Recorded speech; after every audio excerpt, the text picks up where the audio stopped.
Chapter 1440. Charge. Surround them and kill them with arrows. Don't waste time. Muhammad shouted loudly. He did not care about these Han soldiers at all. To him, as long as his cavalry charged forward, he would be able to chop off their heads to show the might of the Mongol army. They're here, they're here. 500 steps, 400 steps, 300 steps, attack. Xiao Feng stared ahead. When he saw that the vanguard of the Mongol cavalry had already charged into the attack zone, he did not hold back anymore. With a shout, the light machine gun in his hands spat out flames. Along with the sound, a division of machine guns beside him also spat out flames. A total of 30 machine guns also spat out flames at this moment. On the battlefield, 30 machine guns opened fire at this moment, and the continuous tongues of fire shot towards the charging Mongol cavalry. Row after row of Mongolian cavaliers who charged forward were covered in blood, and they fell off their horses one after another. It was as if the charging group was blocked by a flood of bullets, and the corpses piled up higher and higher beyond the limit of 300 paces. More and more Mongol cavalry died under the guns. In the face of such an area of effect attack, they did not have much time to think. With the inertia of the war horses, they could not stop even if they wanted to. Under such fierce firepower, the number of charging Mongol cavalry decreased rapidly, and their hearts were slowly taken over by fear. They had never seen weapons that could kill so cleanly, and at this moment, they were panicking. Even though they charged forward with all their might under the orders of their generals, they were just cold corpses under these weapons. As the small mountain of corpses piled up higher and higher, the despair in the hearts of the Mongol cavalry finally exploded. Run! No one knew who shouted this in the crowd, but the Mongolian cavaliers who were originally charging forward started to scatter, just as they expected. These cavalrymen would rather die under military law than die under the bombardment of cannons and bullets. At least the former would leave behind a corpse, while the latter would be smashed into pieces. The 30,000 elite Mongolian cavaliers charged forward like chives, and they fell one by one.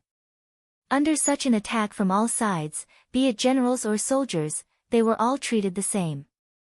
Bullets did not have eyes, and no matter who it was, they were all killed.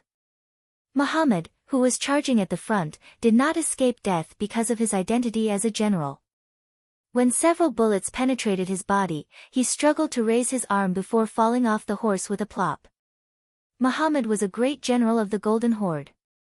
Even 8 to 10 people would not be able to get close to him on the battlefield. But now, he was killed by a flintlock. It was also proven that his body was also made of flesh. When faced with a fatal bullet, he was no different from the others. Even Muhammad had died in battle, and the Mongolian cavalry who charged out could not see any hope of victory. At this moment, the sound of gunfire had yet to stop. Not only that, the walls of Salai city, under the continuous attack of the field artillery, finally cracked open a huge hole that was more than 30 meters long.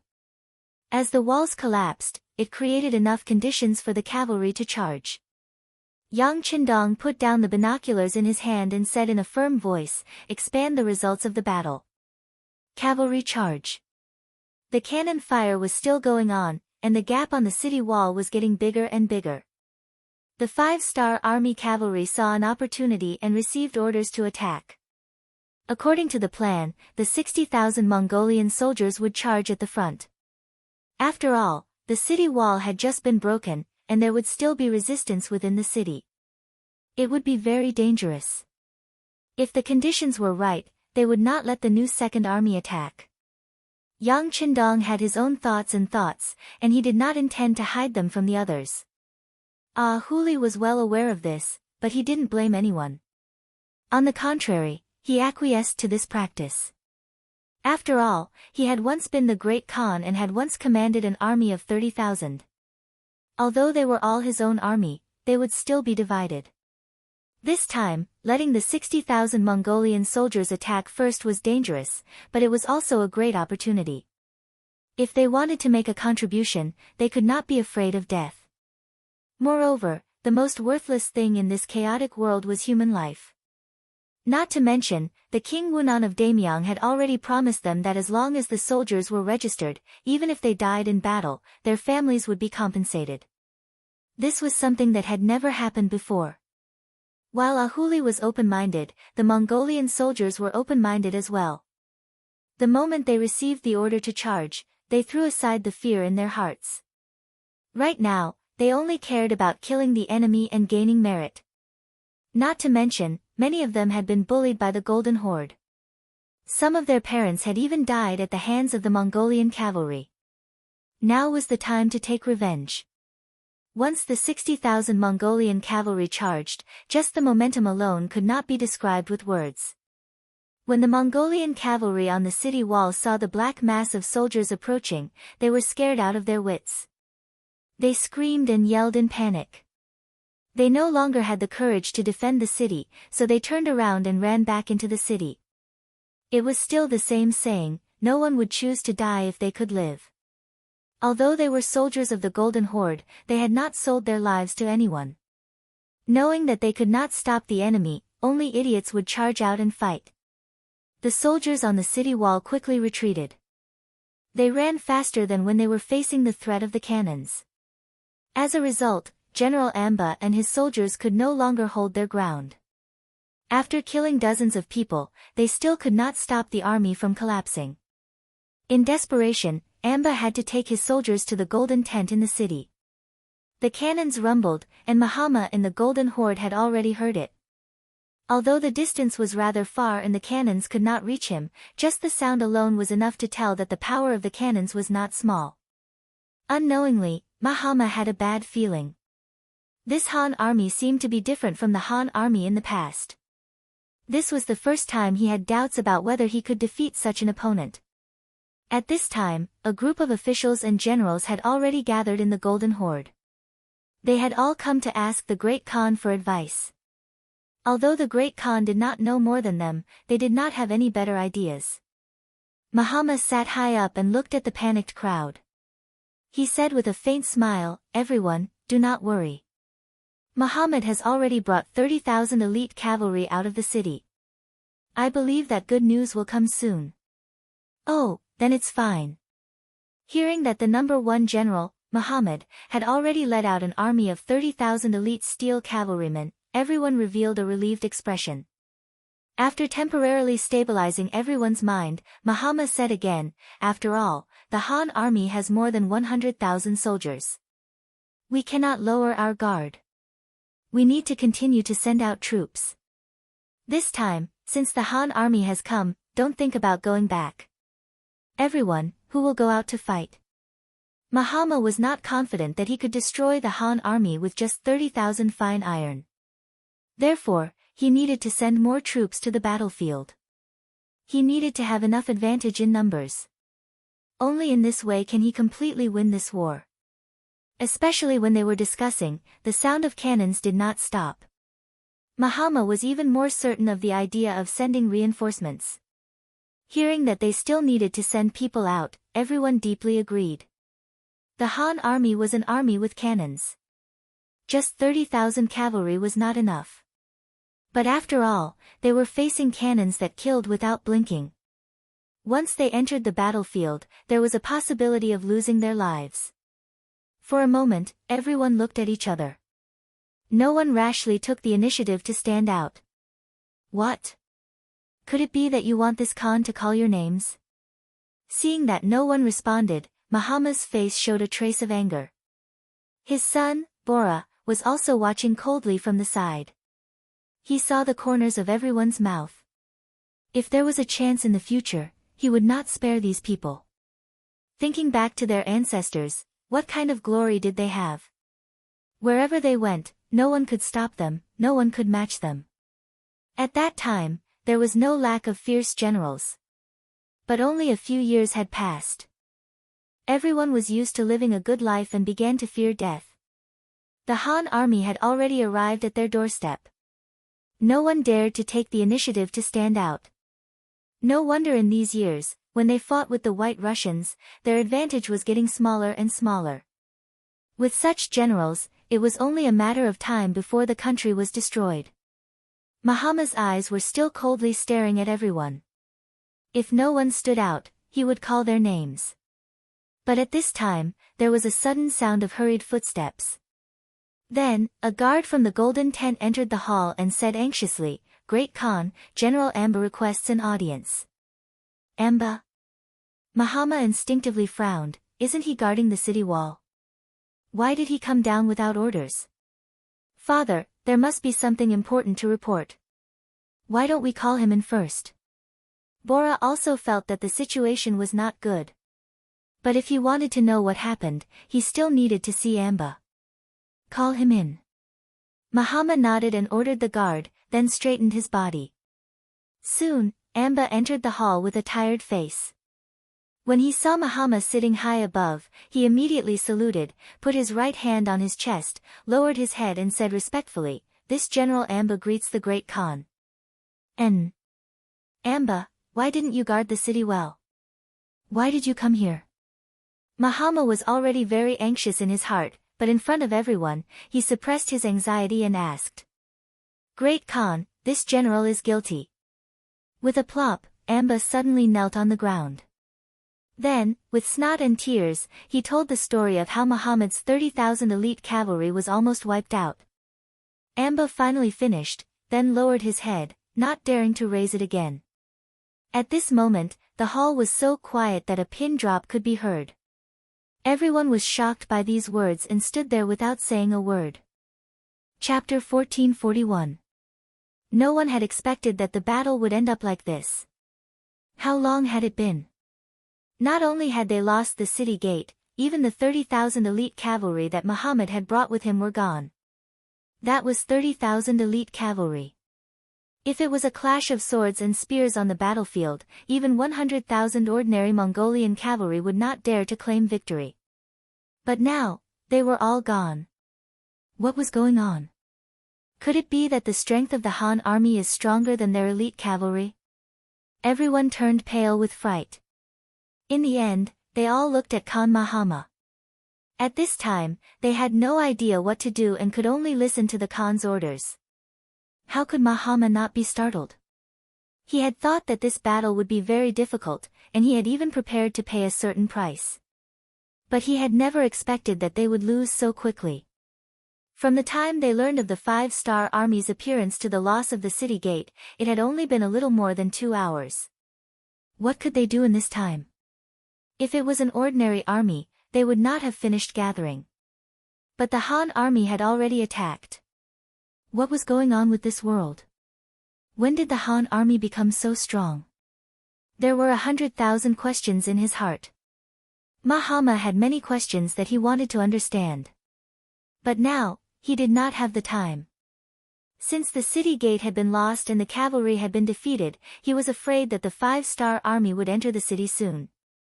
After losing the protection of the city wall, he had not expected such a thing to happen. Without sufficient preparation, Mahama knew that the situation would only become more cruel and not optimistic. Men, drag Amba away and behead him. Mahama was worthy of being a Khan for many years. His reaction was very fast. He first glanced at Amba, who was kneeling on the ground, with a fierce look on his face. The more chaotic the situation was, the more stable the people's hearts were. This Amba could be used for this. After receiving the order, the guards outside the hall rushed into the hall, picked up the kneeling Amba, and walked out of the hall. Amba did not expect that the Khan would actually kill him. Did he think that this was a time when people were needed and he could take the blame? Also, why didn't any of the ministers and generals who were usually on good terms with him speak up for him? Could it be that the friendship between people wasn't worth a try? If he had known this would happen, he would have just run away. Who would have come back to report this? Since he was going to die sooner or later, he might as well take a gamble. In fact, Amba had wrongly blamed his friends. Everyone was just shocked by the news he brought, and for a while, they had not recovered from their shock. In addition, Mahama's decision was too sudden. By the time they reacted and wanted to plead for their old friend, Amba had already been dragged away and beheaded. Amba died just like that. This greatly exceeded everyone's expectations. Some people even seemed to think of themselves in the future because of this, and couldn't help but have ugly expressions. It was at this moment that Mahama took the opportunity to speak while everyone was still unsettled. The Han people only used their cannons to break through the walls. In terms of horse riding, who can be a match for us Mongols? As long as we can hold them off for a while, with our advantage in numbers and the support from the surrounding tribes, destroying the Han army is just a matter of raising our hands. In this way, where are Barry and Yutu? I order the two of you to lead your cavalry to meet the Han army. Even if you can't drive them out of the city, you must stop them from entering the city. We will have other reinforcements coming later. Accept the order. First, he encouraged everyone and strengthened their confidence in winning. Then, Mahama called out two names and ordered them to lead the troops. Barry and Yutu, who were called out, paled and looked very ugly. How was this asking them to go to war? It was clearly asking them to die. Even the 30,000 elite cavalry led by General Muhammad was not a match for the Han army. They only had 10,000 cavalry, how could they fight against the Han army? The two wanted to refuse, but when they thought of Amba's fate and looked at Mahama, who was sitting at the head of the table with a murderous look on his face, they finally did not say anything. They could only stand up and say reluctantly, Great Khan, we are willing to go, but we hope that the reinforcements will arrive in time. Generals, don't worry. Salai City is the capital of the Golden Horde.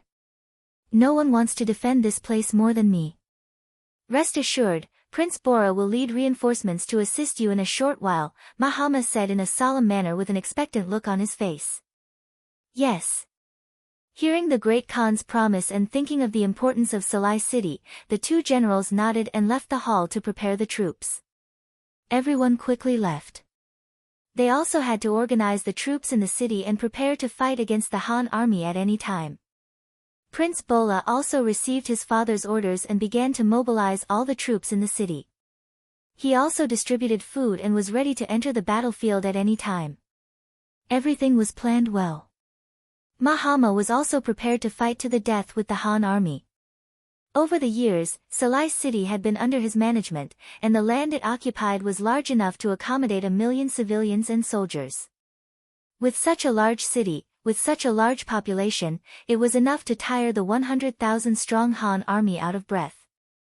Once the time was right, it would be the time for them to counterattack.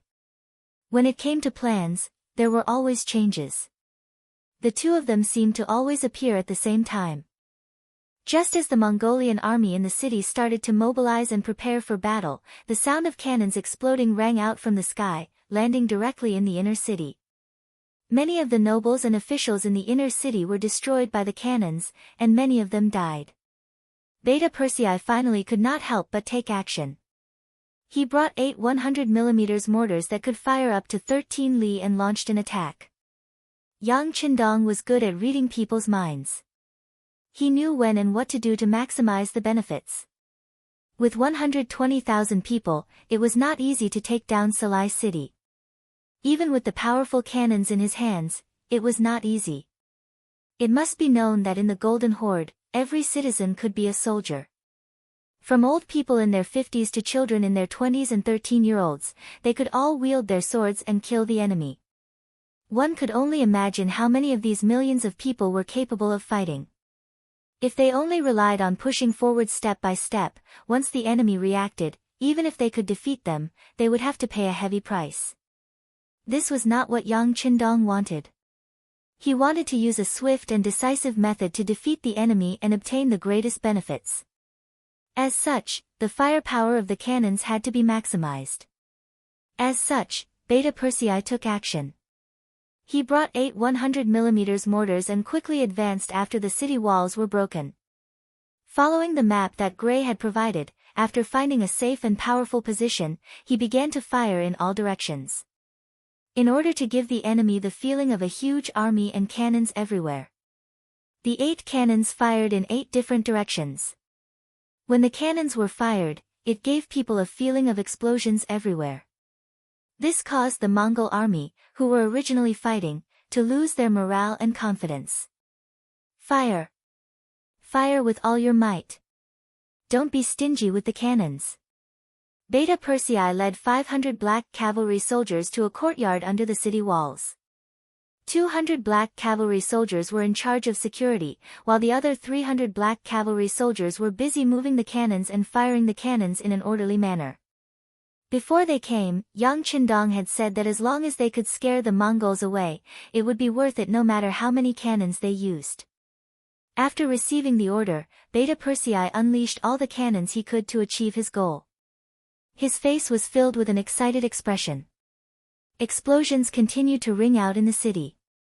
Who knew how many Mongols had died under the cannon fire? In the face of such long-range cannons, they did not even know where the enemy was or how many cannons they had. From this, one could see how difficult this battle was. Not knowing where the cannons would land, there was no place that was absolutely safe. After a few rounds of cannon fire, many unlucky Mongol nobles had already died under the cannon fire. When they saw their old friends die without any warning, those who were still alive had no choice but to escape. If they could not even see the enemy, how were they going to fight this battle? Since they could not fight, they could only escape. Although doing so was not very loyal, and they might be punished by the Great Khan. However, it was just death. With the thought of living for as long as they could, more and more nobles, officials, generals and even commoners made the decision to leave the city and abandon Salai city. As such, there was such a scene. The east gate of the city had unknowingly been opened, and more Mongols were escaping. In order to escape, many people did not even have the time to tidy up their belongings. Instead, they only took some valuables and left the city. Great Khan Mahama, who was in charge of overseeing everything in the city, quickly received the news. In a fit of rage, he pushed the table in front of him to the ground and roared out, "What are they doing? Are they abandoning the legacy of their ancestors? Are they not afraid of this Khan punishing them?" The scout general was also trusted by Mahama. Bodo, who was in charge of overseeing the city, stood in the hall with an ugly expression, not daring to speak. "Budwa, pass on this Khan's order. Kill all those who try to escape without orders as a warning to others." Mahama was so angry that he shouted in fear and issued the order. Bodo, who had always carried out Mahama's orders thoroughly, had a difficult expression on his face this time. He gritted his teeth and seemed to have made up his mind as he said, "Great Khan, there are too many people running away. We can't kill them all.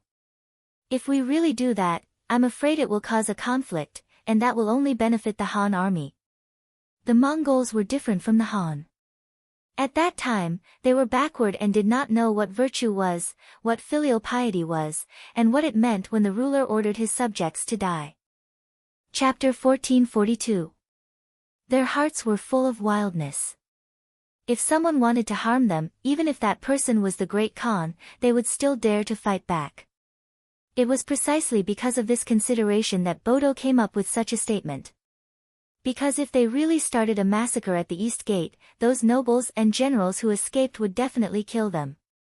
In this way, the ones who would benefit from killing each other would be the Han army that entered the city. How could Mahama not know this? It's just that he was really angry. He was angry at the 5-star army for not playing by the rules, he was angry at the cowardice of his subordinates, and he regretted that he was about to abandon Salai city. Yes, at this time, Mahama also made the same decision as everyone else, and that was to escape the city. Compared to others, Mahama cherished his life even more. He enjoyed the feeling of being above others. Clothes were stretched out for him and food was served to him. This made him even more afraid of death. He was afraid that he would lose everything. After knowing that the city couldn't be defended, he could only choose to escape if he wanted to live. Sigh, forget it. Since that's the case, how can this Khan do something that hurts his loved ones and pleases his enemies? Go, call the prince over. Mahama said to Bodo with a compassionate look. He was obviously forced to, but he pretended to be considerate of everyone.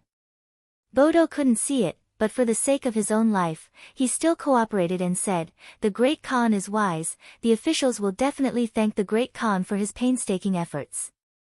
Okay, go call the prince over. Muhammad said with a disheartened look. The Great Khan also escaped. The 20,000 iron armor army that Prince Bola had just gathered became a tool to open up a path for escape.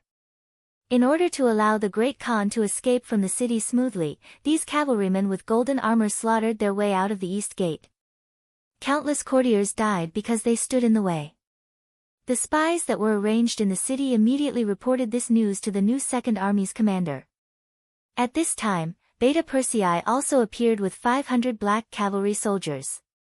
Along the way, they had fired countless cannonballs and killed countless people.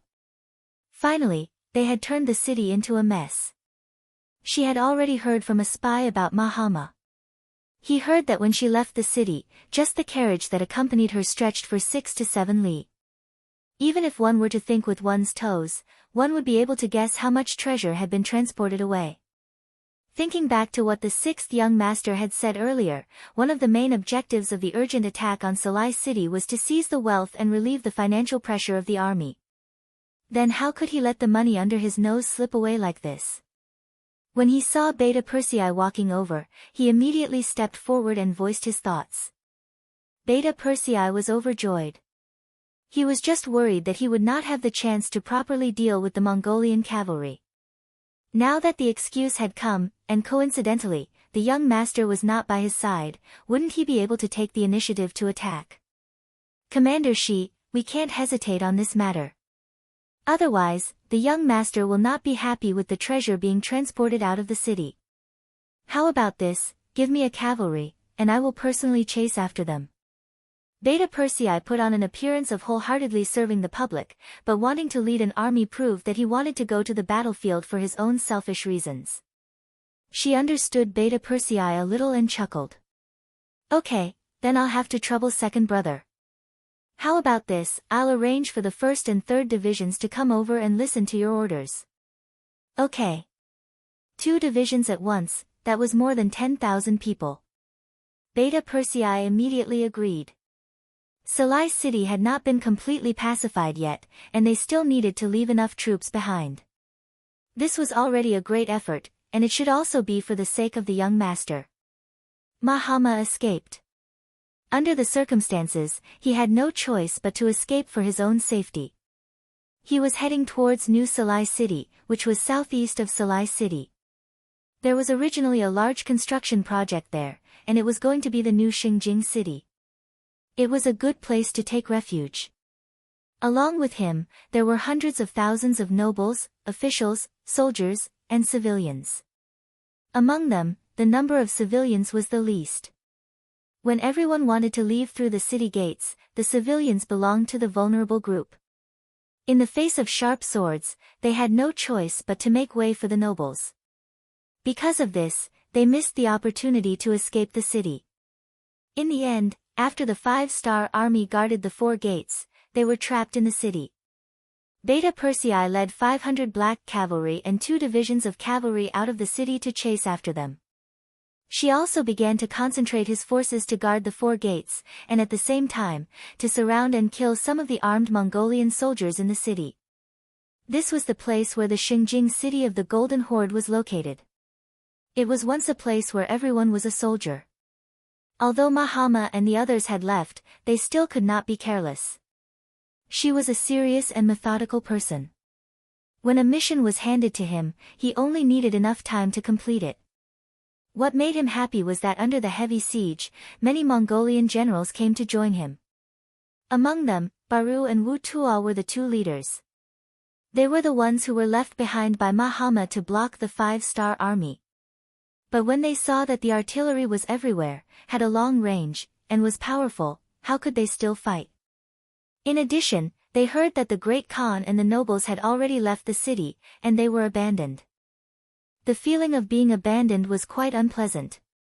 They did not want to die, and they did not want to die without knowing why. After a final discussion, they came to join him. They had already asked around. This Han commander could be considered half a Mongolian, so he would not make things difficult for them. Naturally, he was overjoyed that the 2 generals got along so well with each other. He immediately said that the 5-star army was in need of people. As long as the two generals were sincere, not only would they not make any mistakes, they would even be rewarded. As for how much they would be rewarded, it would depend on their performance. Generals, the 5-star army places more importance on ability and less on experience and background. As long as you do your best, you will be able to obtain a Han nationality in the future. You will be able to enjoy endless riches and safety. You must make good use of this opportunity. Shibi said earnestly to Barry and Wu Tuo. Yes, thank you General Shibi for your reminder. But what can we do next? Baru and Wu Tuo were naturally very happy. Who did not want to pursue a better life? In the past, it was only because they did not have the opportunity. Now, it was time for them to perform. How about this? The two generals should be very familiar with the situation in the city. I will leave the law and order here to you. Firstly, suppress all the opposing forces in the city, and give the people a peaceful environment. Secondly, find the gold and silver hidden in the city and give it to Bugnam of Gojoseon. Once the matter is settled, I will naturally request for the two generals to be rewarded. Shibi was intentionally testing the loyalty of the two generals. He did not intend to give them a single soldier, and allowed them to do as they pleased. This way, even if something happened, he would not lose anything. Baru and Wu Tuo, who were left behind by Mahama, although they were generals, their status was not very high. Otherwise, they would not have been given such a difficult task. Now that they had the opportunity to perform well in front of their new master, who would not work hard. With their help, the situation in the city quickly became much more stable. Not only that, the two generals also persuaded many people to help the 5-star army maintain the law and order in the city. Later, Shibi counted that the number of people had reached 100,000. This was 100,000 strong young men. Once they were used well, they could form an army. With this feeling of joy, Shibi sent someone to report this matter to Yang Qindong, who was preparing to enter the city. 100,000 Mongolian soldiers, this is not a small harvest. Let's go into the city and take a look. Yang Qindong, who was in a good mood, laughed heartily. Then, under the protection of the 1,500 black cavalry and the 2nd Division of the Cold Front, he entered the city of Salai. Just as Yang Qindong entered the city, Beta Persei also led the army back into the city. This time, the pursuit did not go too smoothly. Mahama was like a gecko cutting off its tail. He left behind all the slow carriages and followed the cavalry to speed up and leave. Considering that the road ahead was unclear, they were afraid of being ambushed. In addition, the pursuit of the treasure was completed smoothly, so Beta Persei led the army back to the city. After some calculations, the treasure that Beta Persei chased back was equivalent to 40 million taels of silver. In addition, Mahama and the others left in a hurry and did not have time to take many things away. Even the national treasury only took a quarter of the wealth. Now, the rest that could not be taken away in time all became the property of the 5-star army. The wealth of Salai city was beyond Yang Qindong's expectations. The liquidation of the entire property took thousands of people 7 days, and the final result was actually 230 million taels of silver. Later on, it was found that a lot of the wealth came from the Han people hundreds of years ago. However, because the Mongols did not know how to invest, and they did not like these yellow and white things, many things had been left in the national treasury without being touched. This was how they managed to gather such a large amount of silver. Now, it was a one-time benefit to Yang Xie's army. With so much silver, Yang Qindong felt that his journey was not in vain. All the investments in the Far East, Siberia, and the recent battles had been recovered, and he had made a lot of money. Overjoyed, he ordered people to leave 5,000 taels of silver for development, and sent the other 180 million taels of silver back to Qiqian city. This was the fastest way to plunder wealth in war. Yang Qindong taught everyone a lesson. He believed that the opposition should be much smaller when he went to war in the future. With the help of Baruch, Wu Tu, and the others, the security in Salai city quickly stabilized. With the continuous migration of foreign people under Yang Xie, and the migration of the people here, everything related to this place would gradually be wiped out in the wheel of history. Perhaps after a few decades or 100 years, the people here would forget that this place was once the capital of the Golden Horde. At that time, the culture of the Han people and their status as landlords would completely dominate this place. By then, it would really be deeply rooted and could not be easily shaken. Chapter 1443. Yang Qindong had also decided to rewrite history. In the future, the entire world would belong to the Han, and history would be written as such. Even if one day his descendants failed to live up to his expectations, his opponents would only appear as traitors. He wanted to establish the concept that the Han were the true rulers of this world. After 10 days of delay in Salai City, on the morning of the 11th day, the army once again set out. Their target was New Salai City. Their goal of plundering wealth had been achieved. Next, it was time to completely eliminate their opponent, the Golden Horde. The army moved out in a mighty manner. Hundreds of thousands of soldiers left the city like a long dragon. Looking from afar, it seemed to cover the sky. Compared to the time when they had attacked Salai City, there were now 100,000 more Mongolian soldiers. Gray, Barry, Wu Tua, and the others had been personally tested by Yang Qindong. Yang Qindong had found that they were truly talented, and they had also joined the battle. They had gone from being generals of the Golden Horde to being generals of the 5-Star Corps. This time, the reaction of the Golden Horde was much faster. With the previous lesson, Scout General Bodo had already arranged for people to keep an eye on the situation. When he found out that the Han army was moving out, he immediately reported it to the Great Han. At this time, Mahama, who had just settled down in New Salai City, heard the news and his face turned red in anger. They had always been the ones chasing after others and beating them up. Now that it was finally his turn, he couldn't accept it. These Han soldiers are too much. Do they really think this Khan is afraid of them? Have the troops sent to protect the emperor arrived? Bodo, who had been waiting for this question, immediately replied, Great Khan, there are already a dozen tribes that have heard the news and arrived outside New Salai City. There are still a dozen tribes that are rushing here because of the longer journey. If we add them all together, there are hundreds of thousands of people. It's enough to deal with the Han army. Good. If that's the case, order people to pacify the tribes that have already arrived. Send people to urge the tribes that have yet to arrive. At the same time, clear out a wide area in front of the city. The battlefield should be at least 50 li horizontally. This time, we will meet the Han army here. We can't retreat anymore. This Khan wants to see if these Han people really have 3 heads and 6 arms. Even if that's the case, this time, we will not let them return. Mahama said with a face full of confidence. He was not prepared to retreat anymore, or rather, there was no place for him to retreat to. Although the Golden Horde was huge, after years of development, its population was not small. However, there were only a few large cities. Firstly, it had to do with their habits. Living in the city was comfortable, but how could they survive without grazing? Secondly, they did not know how to run a business. Even if they spent a lot of effort to build a city, not only would there be no income, but they would also have to pay for it.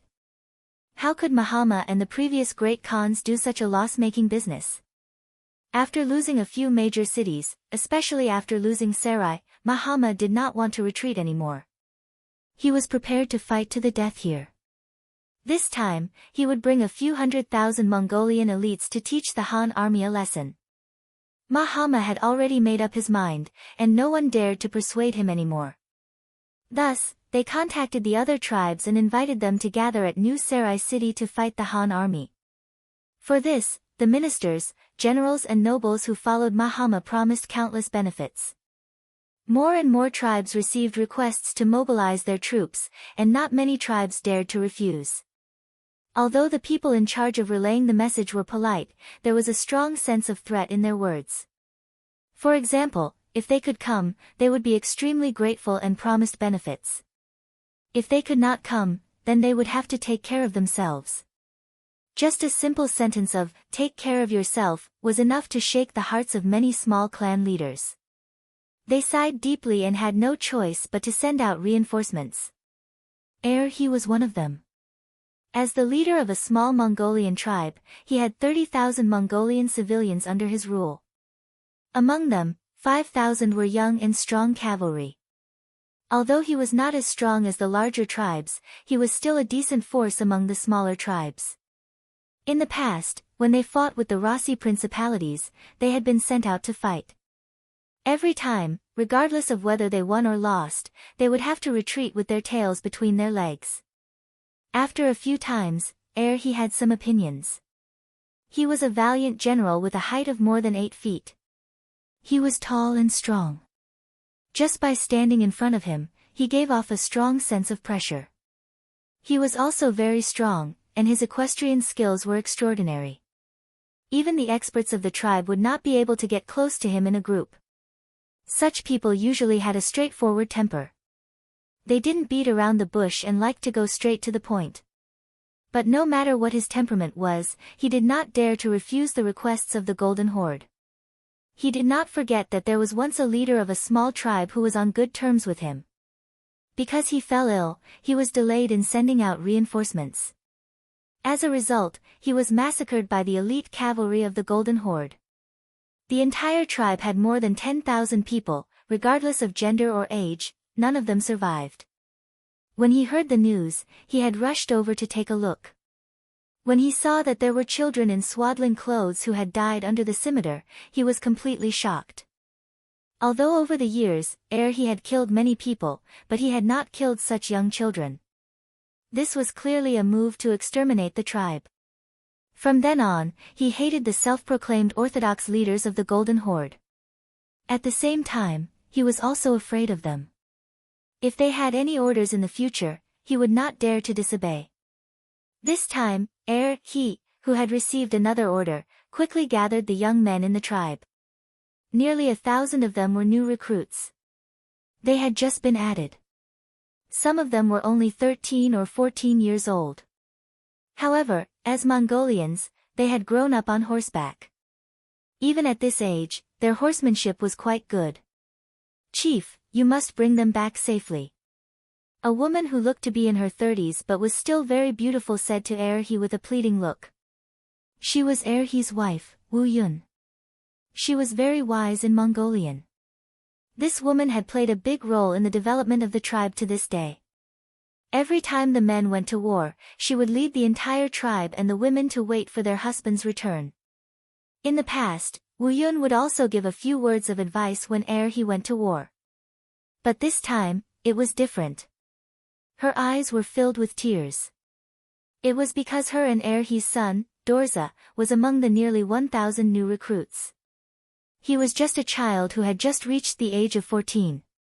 In the last war, when they fought the Rossi, the tribe lost nearly 1,000 people.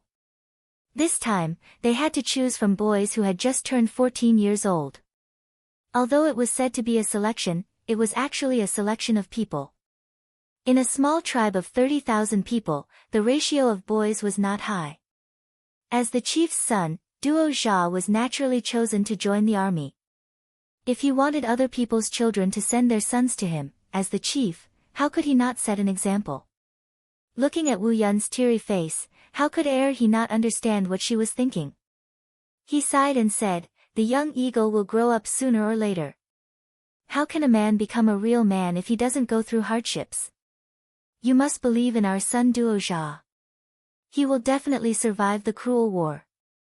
With such a serious tone, he had already made his stance clear. That is, if something happened, he would definitely not take care of them. In his eyes, these 5,000 people were all his soldiers and there was no distinction between them. Wu Yun, who had long been familiar with Erhi's life, was slightly disappointed. But there was nothing she could do. She could only loosen her grip on Erhi's arm and prepare to let him go. But at this time, a soldier's voice suddenly came from outside the yurt. "Chief, there is a person who claims to be your Anda, good friend, who wants to see you." Anda? He was not surprised when he heard this. Every time before a war, the leaders of other tribes would come to discuss this matter. First of all, it was to unify everyone's opinions. Once on the battlefield, rootless duckweeds like them could support and help each other. That might increase their chances of survival. He also thought that the other tribes had sent people to discuss this matter, so he said, "Invite the distinguished guest in." The curtain of the yurt was lifted from the outside, revealing a burly man. Although he was slightly weaker than he, there was not much difference. The moment this person appeared, a look of shock flashed across his originally calm eyes. He opened his mouth and could not help but ask, "General Gray, why are you here?" It was no wonder that he was so surprised. He had heard that Gray had become a traitor of the Golden Horde and a lackey of the Han people. How could a person who was wanted by the Golden Horde appear here? What was going on? In a short while, he thought of many things. It was only when his wife, Dark Cloud, touched his arm that he came back to his senses. He hurriedly said, "Come, General Gray, please."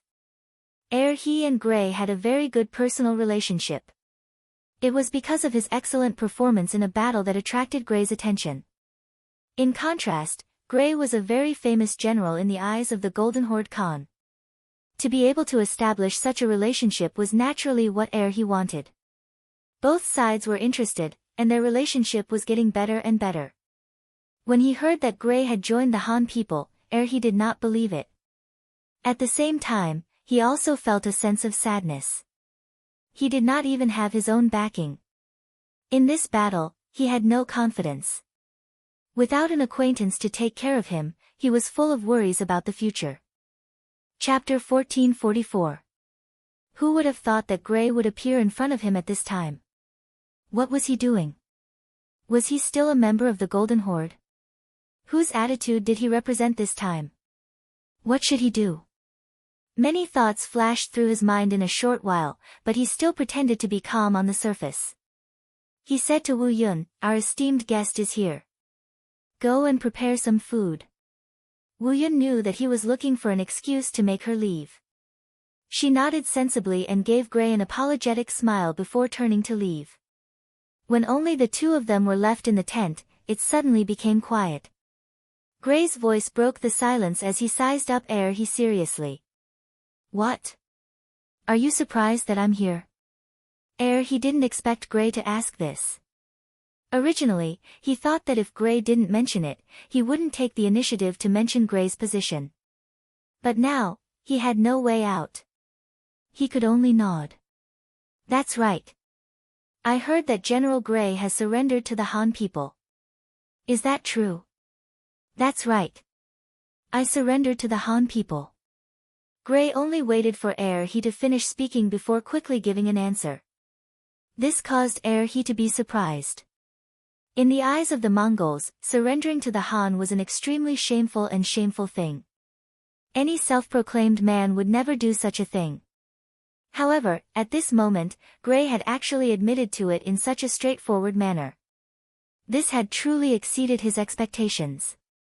Even if Gray had just found a reason or used a more tactful way of saying it, it would have been fine. Seeing the surprise on he's face, Gray shook his head and smiled. If it was in the past, he would definitely not say such a thing. He would be proud of surrendering to the Han people. But this time, after seeing the power of the 5-star Army's firearms, he was convinced. He also completely understood that if the Golden Horde were to face the tyrannical power of the 5-star Army, there would only be one result, and that was failure. As for the degree of failure, it would depend on how strong Mahama's resistance was. If the entire Mongolian people resisted, although the Mongolians would not be completely wiped out, they would definitely suffer a great loss. Since that was the case, Gray believed that what he needed to do was to preserve as much of the strength of the Mongols as possible. Hence, when he heard that Mahama was gathering the Mongol army towards New Salai City, he took the initiative to ask Yang Qindong. He wanted to persuade more Mongol tribes not to become enemies with the 5-star Army. What Gray didn't expect was that after hearing his request, Yang Qindong only hesitated for a moment before agreeing. Not only did Yang Qindong give him a sizable amount of gold and silver, he even allowed him to leave the camp with a dozen of his personal guards. Not only did he not send anyone to keep an eye on them, he also gave them enough money. A look of disbelief appeared on Gray's face as he walked out of the 5-star Army's camp. He finally understood what the big picture was and what it meant to be broad-minded. There was no doubt that Yang Qindong possessed these characteristics. Just in terms of structure alone, he was far superior to Mahama. It was also because of this that Gray wanted to do a good job in persuading the Mongolians to surrender. This wasn't just to preserve the bloodline of the Mongols. More importantly, he wanted to prove to Yang Qindong that he had not misjudged him. Since he had received money and gained trust, he would do a good job.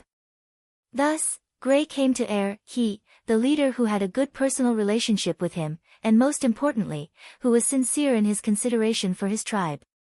Not all Mongol leaders were good to their tribe. Due to their living habits, the Mongols who lived by herding animals could not gather in a city like the Han people. If not, where would they find such abundant water plants? Because of this, the scattered Mongol tribes would often fight over land with abundant water and grass. Once they gained power, some leaders' greedy natures would be exposed. They would take the best things in the tribe for themselves, becoming a parasite that could enjoy life without putting in any effort. There were many other tribal leaders like him. They only needed to curry favor with the nobles of the Golden Horde to secure their positions. However, most of these leaders did not have much fighting strength. Even if they led their troops to victory, it was only because the enemy was too weak or because the difference in strength between the two sides was too great. There were those who reaped without sowing, and there were also those like he who shared the suffering of the people. Gray naturally respected the latter. Not only did such leaders win the hearts of the people, but their soldiers also dared to fight to the death. Such people were the ones he should recruit. They were the ones who should be protected and passed down in the Mongol army.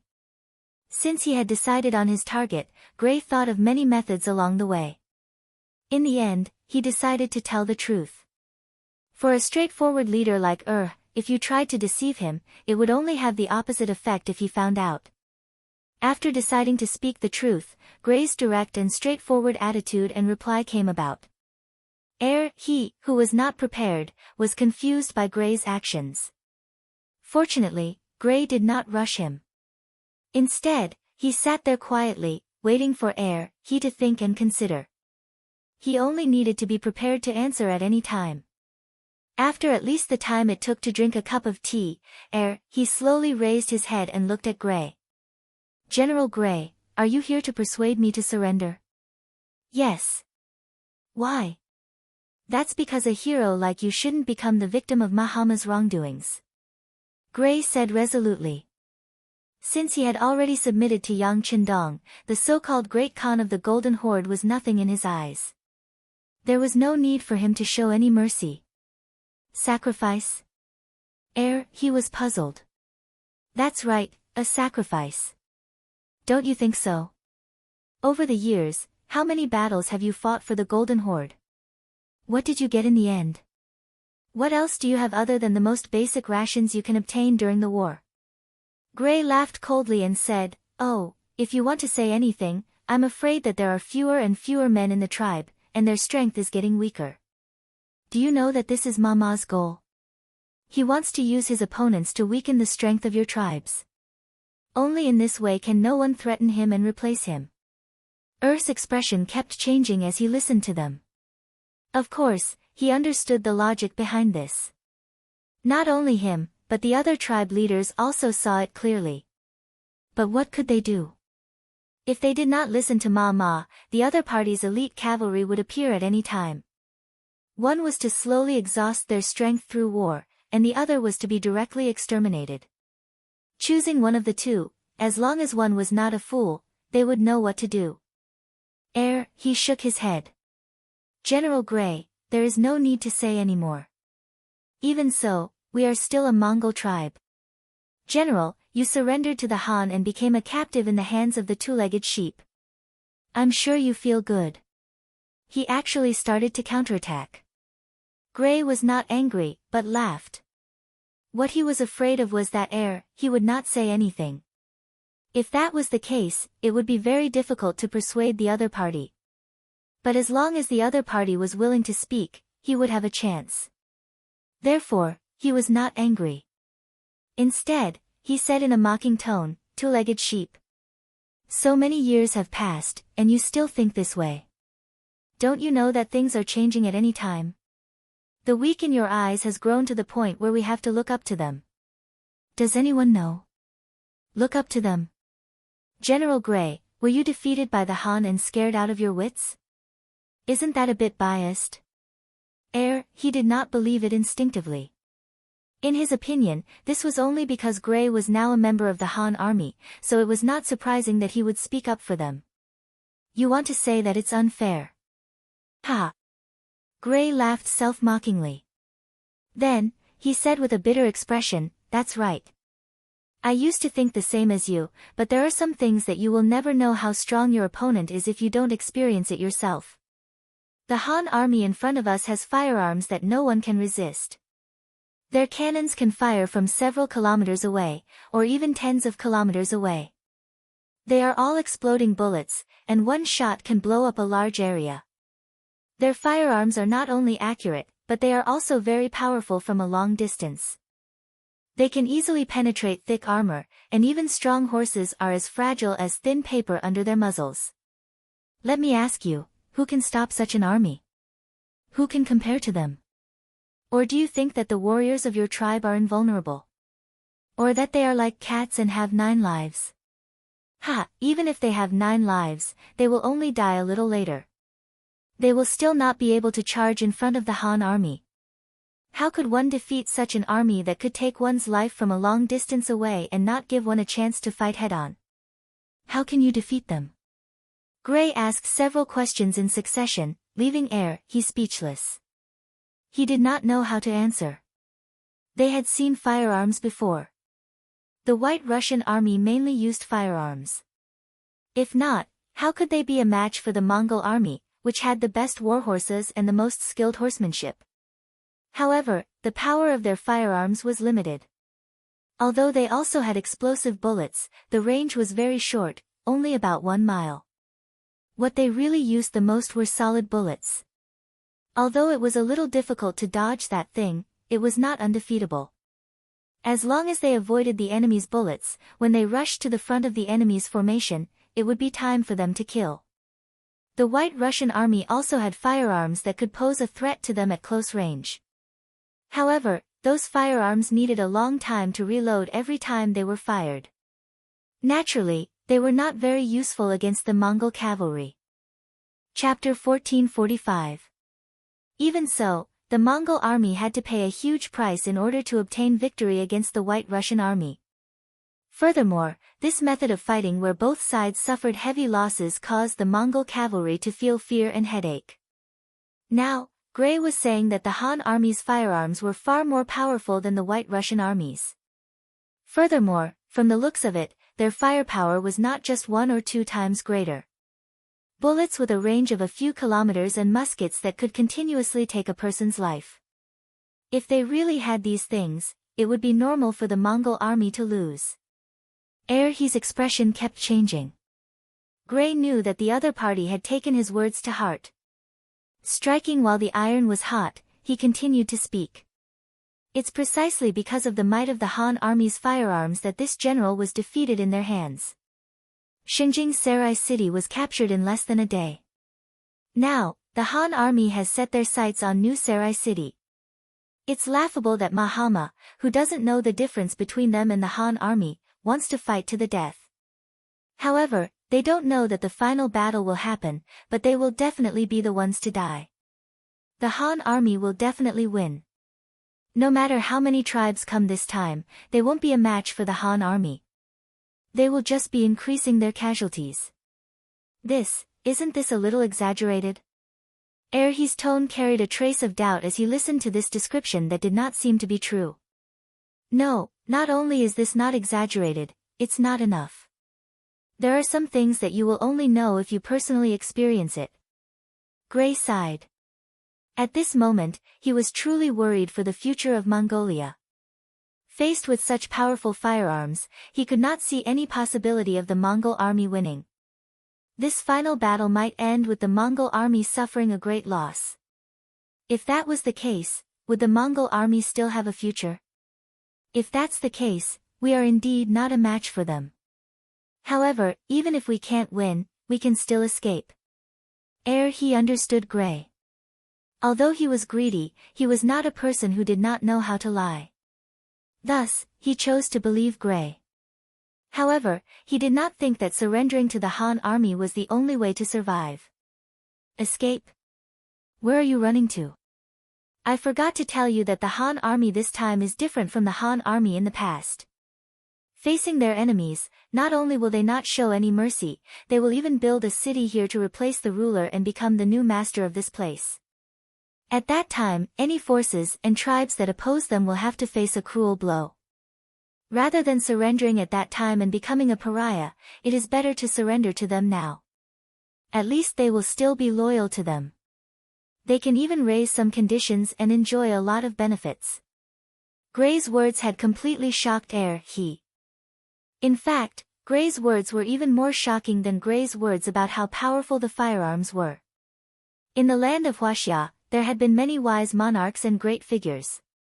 However, there were very few people who truly made the Mongols afraid, and none of them were afraid to the bone.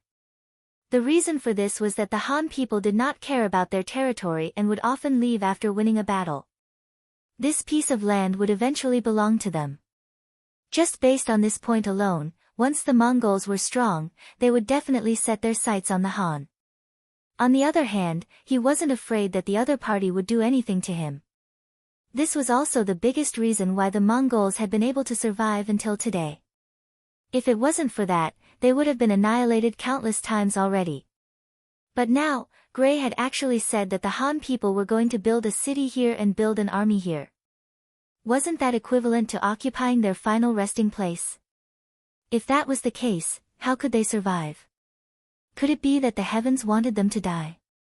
His expression became extremely ugly. He finally understood why the prideful Gray would surrender to the Han people. Yes, when the Han people were not only strong, but they also wanted to occupy their territory and not leave, that kind of deterrence would truly make people feel fear from the depths of their bones. After being shocked for a long time, he finally opened his mouth and asked, "Our land is so barren. Other than the fur of animals, there is nothing else that can catch their eye. If they build a city here and station an army here, where will all the expenses come from? I don't think the Han people will be able to sustain this kind of loss-making business for long." The reason why the previous dynasties had only defeated the Mongols and not occupied their land was because this place was simply too barren. Apart from spending money and manpower, there were no benefits to occupying this place. But now, the Han army actually wanted to occupy this place for a long time. Did they not consider this point? No. We were all wrong. The Han people have already found a lot of iron ore nearby. I heard that once those things are shipped out, they can be sold for a lot of money. Pitiful people like us who are ignorant. We actually did not know that we were guarding a treasure mountain. Now, it is all going to benefit the Han people. With this income, they can stay here and not leave. Gray shook his head. How could he not have thought of the same idea? But when he heard that the Han people had opened up the mountain to mine, this idea had completely disappeared. With a plop, he fell back into his chair. This time, he finally understood that the Han army had thought of everything. This way, the nightmare of the Mongols was about to arrive. No. It could not be said that it was a nightmare. The Han people needed people to mine, right? This way, wouldn't it be an opportunity for them? If they lived a herding life, they could survive when the years were good, but it was not a long-term plan. If they could help the Han people mine and earn money, who would say that this was not a good thing? However, if they wanted to get a share of the profits, they had to make the Han people believe in them and leave a good impression on them.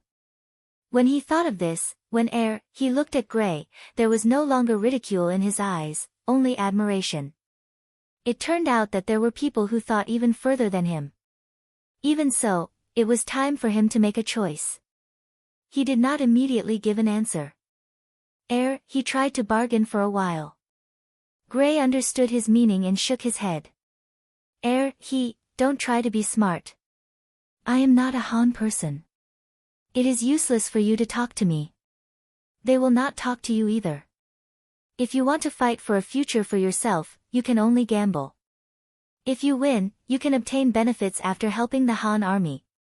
If you lose, don't think about it anymore. Of course, you can also choose to continue walking with Mahama and walk towards destruction together.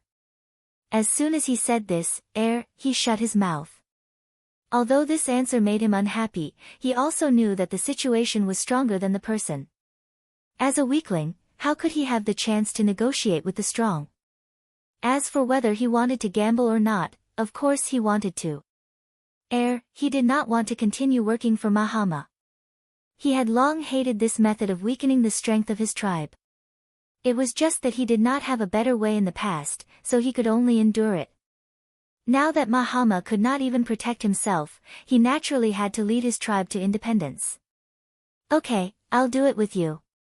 In the end, he made a firm choice. Gray chuckled upon hearing that. Not bad. You've made a decision that your descendants will be proud of. Trust me. That's right. After he heard this, he revealed a simple and honest smile and laughed. However, there was something that made him even happier. Gray took out a banknote with a face value of 5,000 silver and handed it over to He had never seen banknotes before, let alone Yang Xie banknotes. His face was filled with paste. What is this piece of paper used for? Is it a token? It's not a keepsake, but it's very useful. This piece of paper represents 5,000 taels of silver, which can be used to buy a lot of cows and sheep. Of course, believe me, after seeing the prosperity of the Han people, you definitely won't use this money to buy sheep. Gray laughed heartily. He had seen the refined salt, iron pots, sugar, and all kinds of good things that he had never heard of before brought by the 5-star army. This was especially true for down jackets. It was much better than the leather clothes that they sewed themselves. Furthermore, these things could only be bought with the special silver of the Yang Xie. This time, Yang Qindong had given him these banknotes, so that the surrendered Mongol tribes could share their wealth after witnessing the prosperity of the Mongol tribes. Of course, 5,000 silver wasn't a small amount. However, to an entire tribe, it wasn't enough. Yang Qindong didn't want to satisfy everyone. Did they want good things? It was simple. They just wanted to work for Yang Xie. Talents would have expectations and expectations. In this way, not only would they not oppose Yang Xie, they would also speak up for him. Over time, Yang Xie's position in the tribe became more and more stable. He didn't know about this. After hearing that it was money, he carefully put it away. However, he still doubtfully said, "How can there be anything better than cattle and sheep in this world? General Gray, don't joke around." Gray didn't have any intention of arguing with him. He believed that facts spoke louder than words. When the time came, he would be slapped in the face. He led his tribe to join Yang Xie. Gray then told him what to pay attention to and what to do next. After that, he went to the other tribes. Just convincing the tribe wasn't enough. Gray had a lot of work to do. Furthermore, in New Sarai, Mahama didn't know that there were people who had started to oppose him and betray him. He was currently sending people to contact the Ross Duchy. There was no such thing as eternal friends, only eternal benefits. In the face of a great enemy, Mahama felt immense pressure. He finally listened to the advice of his subordinates and bowed his head to the Ross Duchy. He wanted to contact them to face the Han army together. The Han army's strongest weapon was firearms. This was the weakness of the Golden Horde. Fortunately, the White Russian army was built on firearms. If the two of them could work together, their chances of victory would be much higher. Whether this land belonged to the Ross Duchy or the Golden Horde, it could be discussed. However, it couldn't fall into the hands of an outsider like the Han army. Chapter 1446. After the messengers were sent out, more and more Mongol tribes began to gather outside the city. Mahama's expression was no longer as ugly as before. When he heard that the Han army had already set out from Salai city, his face turned gloomy and ruthless. "Come, this time I will let you know what a human wave tactic is. I will let you know who is the true ruler here." His words were ruthless, but Mahama, who had already suffered defeat after defeat, did not dare to underestimate Yuhan's army. In view of the previous two failures, he decided to concentrate his forces and launch a fierce attack. He did not believe that the Han army would have an endless supply of gunpowder. As long as he was willing to sacrifice lives, there would be a time when the enemy would run out of gunpowder. At that time, it would be time for him to launch a counterattack. As for the deaths of his cavalry, what did that have to do with him? Even if he could not defeat the Han army, as long as he could delay for a period of time and wait for the Ross dukedom to make their move, the Han army would have to split up. That would be the time for him to launch a counterattack. In any case, this time he would definitely seize every opportunity to launch a counterattack. He would definitely deal a heavy blow to the Han army and chase this nightmare out of his mind. For the sake of this victory, he had used all his trump cards. He had also sent out the 20,000 golden armored cavalry, which was made up of the strongest youths, to be used at the most crucial moment. In order to create these golden armored cavalry, Mahamar had spent a lot of effort. The heavy golden armored cavalry was meant to deal with the White Russian army's musketeers. Now that they were used to deal with the Han army's musketeers, they could be considered to have made the best use of them. Although sending out all 20,000 golden armored cavalrymen would be equivalent to bringing out their final trump card, which would put them in a much more passive position when facing the Russian army in the future, compared to the Han army that was already threatening their lives, the matter at hand was more important. One after another, the tribes began to gather outside New Salai city. The number of tents outside the city was increasing by the day. Every day, there would be dozens of carts of rations being transported out of the city and distributed to the various tribes. Providing rations to the troops was a must. After all, they could not let them fight on empty stomachs. However, this was the only thing that Mahama could do for everyone. In fact, he didn't trust these tribes. It could be seen from the fact that they weren't even allowed to enter the city. But even so, many tribes were still waiting outside the city. Many small tribes were even sharpening their swords. They wanted to perform well and curry favor with Mahama. The number of soldiers outside the city increased every day. For example, the 5,000 cavalrymen of the Urhit tribe had also arrived outside the city and found an inconspicuous corner to stay. There were 7 or 8 other tribes like the Urhit tribe, totaling around 30,000 cavalrymen. By the time Yang Qindong and the 5-star army arrived at New Sarai, the Mongolian cavalry had already reached 400,000. 400,000. This Golden Horde Khanate is quite capable.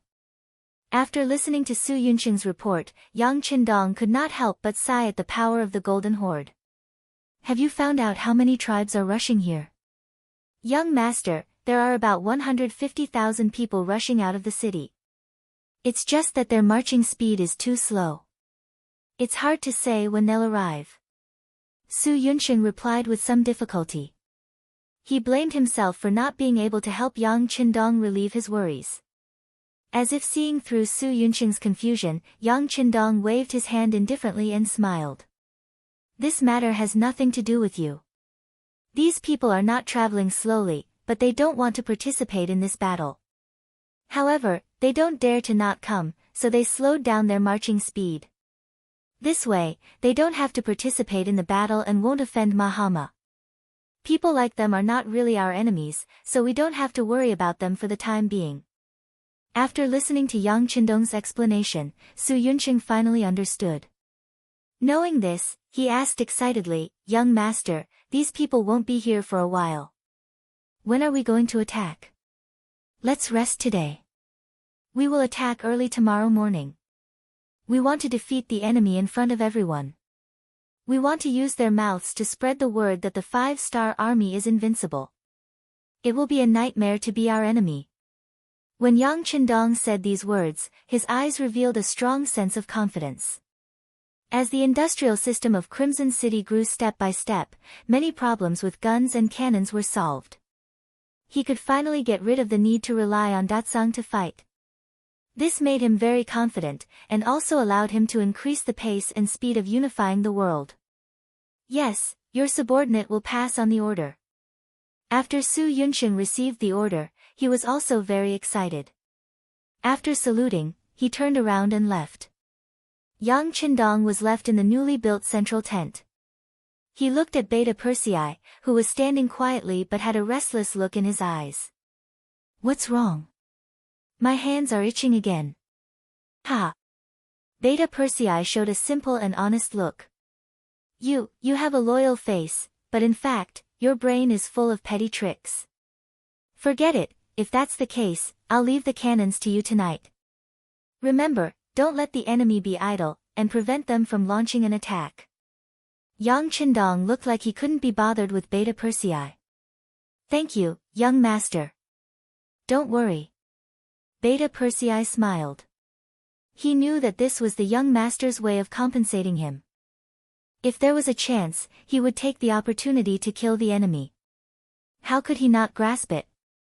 After agreeing, he quickly went out to make arrangements. It was not the first time Beta Persei commanded the artillery, and he was already familiar with it.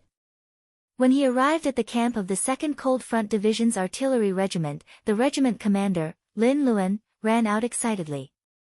As if they were familiar with each other, he immediately asked, "Second brother, is there a mission?" "Sixth Master has ordered that a battalion of men from your artillery regiment will cooperate with the work tonight. The rest of you should rest well. Tomorrow is the day of the big battle." Beta Persei patted Lin Luan's shoulder, as if this was just a small battle and the big battle was yet to come. But he completely forgot that in front of Yang Qindong, Beta Persei was much more excited than Lin Luan. "Okay, I'll accompany you tonight, second brother," Lin Luan said excitedly. "No, you have to rest well tonight. Tomorrow morning is the time for you to show your prowess." Beta Persei rejected him mercilessly. What a joke, he didn't want anyone to criticize him when he was commanding. Lin Luan's face immediately turned bitter. "Second brother, let me accompany you. Otherwise, you'll be bored." "It's not boring at all. The sound of the cannons rumbling, your second brother is energized when I hear it." "Okay, you should go and rest." Beta Persei waved his hand impatiently, then seemed to think of something and said, "Oh right, leave me more shells." Seeing that he could not stay, Lin Luan's face turned bitter. "Second brother, we still have to save some shells." "It's okay, I've already sent a telegram to Yang Wu and asked him to arrange for more to be sent over. Just fire as much as you want." Beta Persei chuckled. It was true that he was Yang Qindong's subordinate, but he was also one of his people. Most of the time, his every move was monitored, and it was extremely difficult for him to pull any tricks. But for something as serious as a battle, there was no problem for him to use some connections to get more shells. Even if he reported it to the young master, he was not afraid. Beta Persei even mentioned Yang Wu, and a smile appeared on Lin Luan's face again. With second brother's words, "I know what to do. Don't worry, there will be enough shells for tonight, hee." Lin Luan left satisfied and ordered his men to bring over a few more shells. Beta Persei was waiting for the sky to turn dark, waiting for the time to show off his power. Outside the city of New Sarai, many yurts were lit with smoke, and dinner was being prepared. The Han army had already set up camp 5 miles away, and they had also set up their military tents. Seeing that there would be a big battle tomorrow, everyone was seizing the time to rest. After all, for some people, tonight might be the last night of their lives. When the sky was completely dark, except for some troops in charge of night duty, most of the Mongolian soldiers went into their tents to rest. The time had finally come, and Beta Persei, who had been waiting impatiently for a long time, began to move the field artillery forward. Beta Persei's request was not high. He only wanted to push forward 1 mile. He wanted to ensure that the range of the field artillery could threaten more Mongolian soldiers. In order to cooperate with his actions, the new Second Army's 1st Division commander, Qiao Chao, led the cavalry to protect him. "Second brother, it's about time." Seeing that the artillery had already pushed forward more than 1 mile, and if they did not stop, they would probably reach the enemy camp. Qiao Chao finally could not help but ask. "Oh, then here it is." Beta Persei showed a simple and honest smile, scratched the back of his head, and directed the field artillery to begin to adjust the direction of the artillery fire, measure the ruler, and lock on to the target. Although it was night, the Mongolian army's every move was clearly seen by the Mongolian army. After seeing the other side continuously approaching them in the night, they first watched silently. When the distance between the two sides was less than 3 miles, they were already prepared to charge, and were prepared to summon their troops at any time. At this time, the Han army suddenly stopped. This allowed them to heave a sigh of relief, and they also wanted to see what the other side was going to do. The artillery was blocked by the cavalry of a division. After everything was adjusted, the cavalry moved aside, and the artillery finally appeared. The Mongolian scouts also saw it clearly. "Not good, it's artillery. Quick, inform the rear." When a scout finally saw the Han army's actions, his heart trembled. He did not expect the Han army to use artillery in the night, and he shouted in shock. Chapter 1447. It must be said that the Golden Horde also had some cannons. However, compared to them, there were very few of them and their range was very short. Because of that, they did not dare to take the risk of using them in the dark. What if they were destroyed by the Han cavalry? On this point, the 5-star army did not have so many misgivings. Be it in terms of range or numbers, they were willing to take the risk. They also had the strength to take the risk. After all, there was still a regiment of Cold Vanguard soldiers mixed in with the 1st Regiment.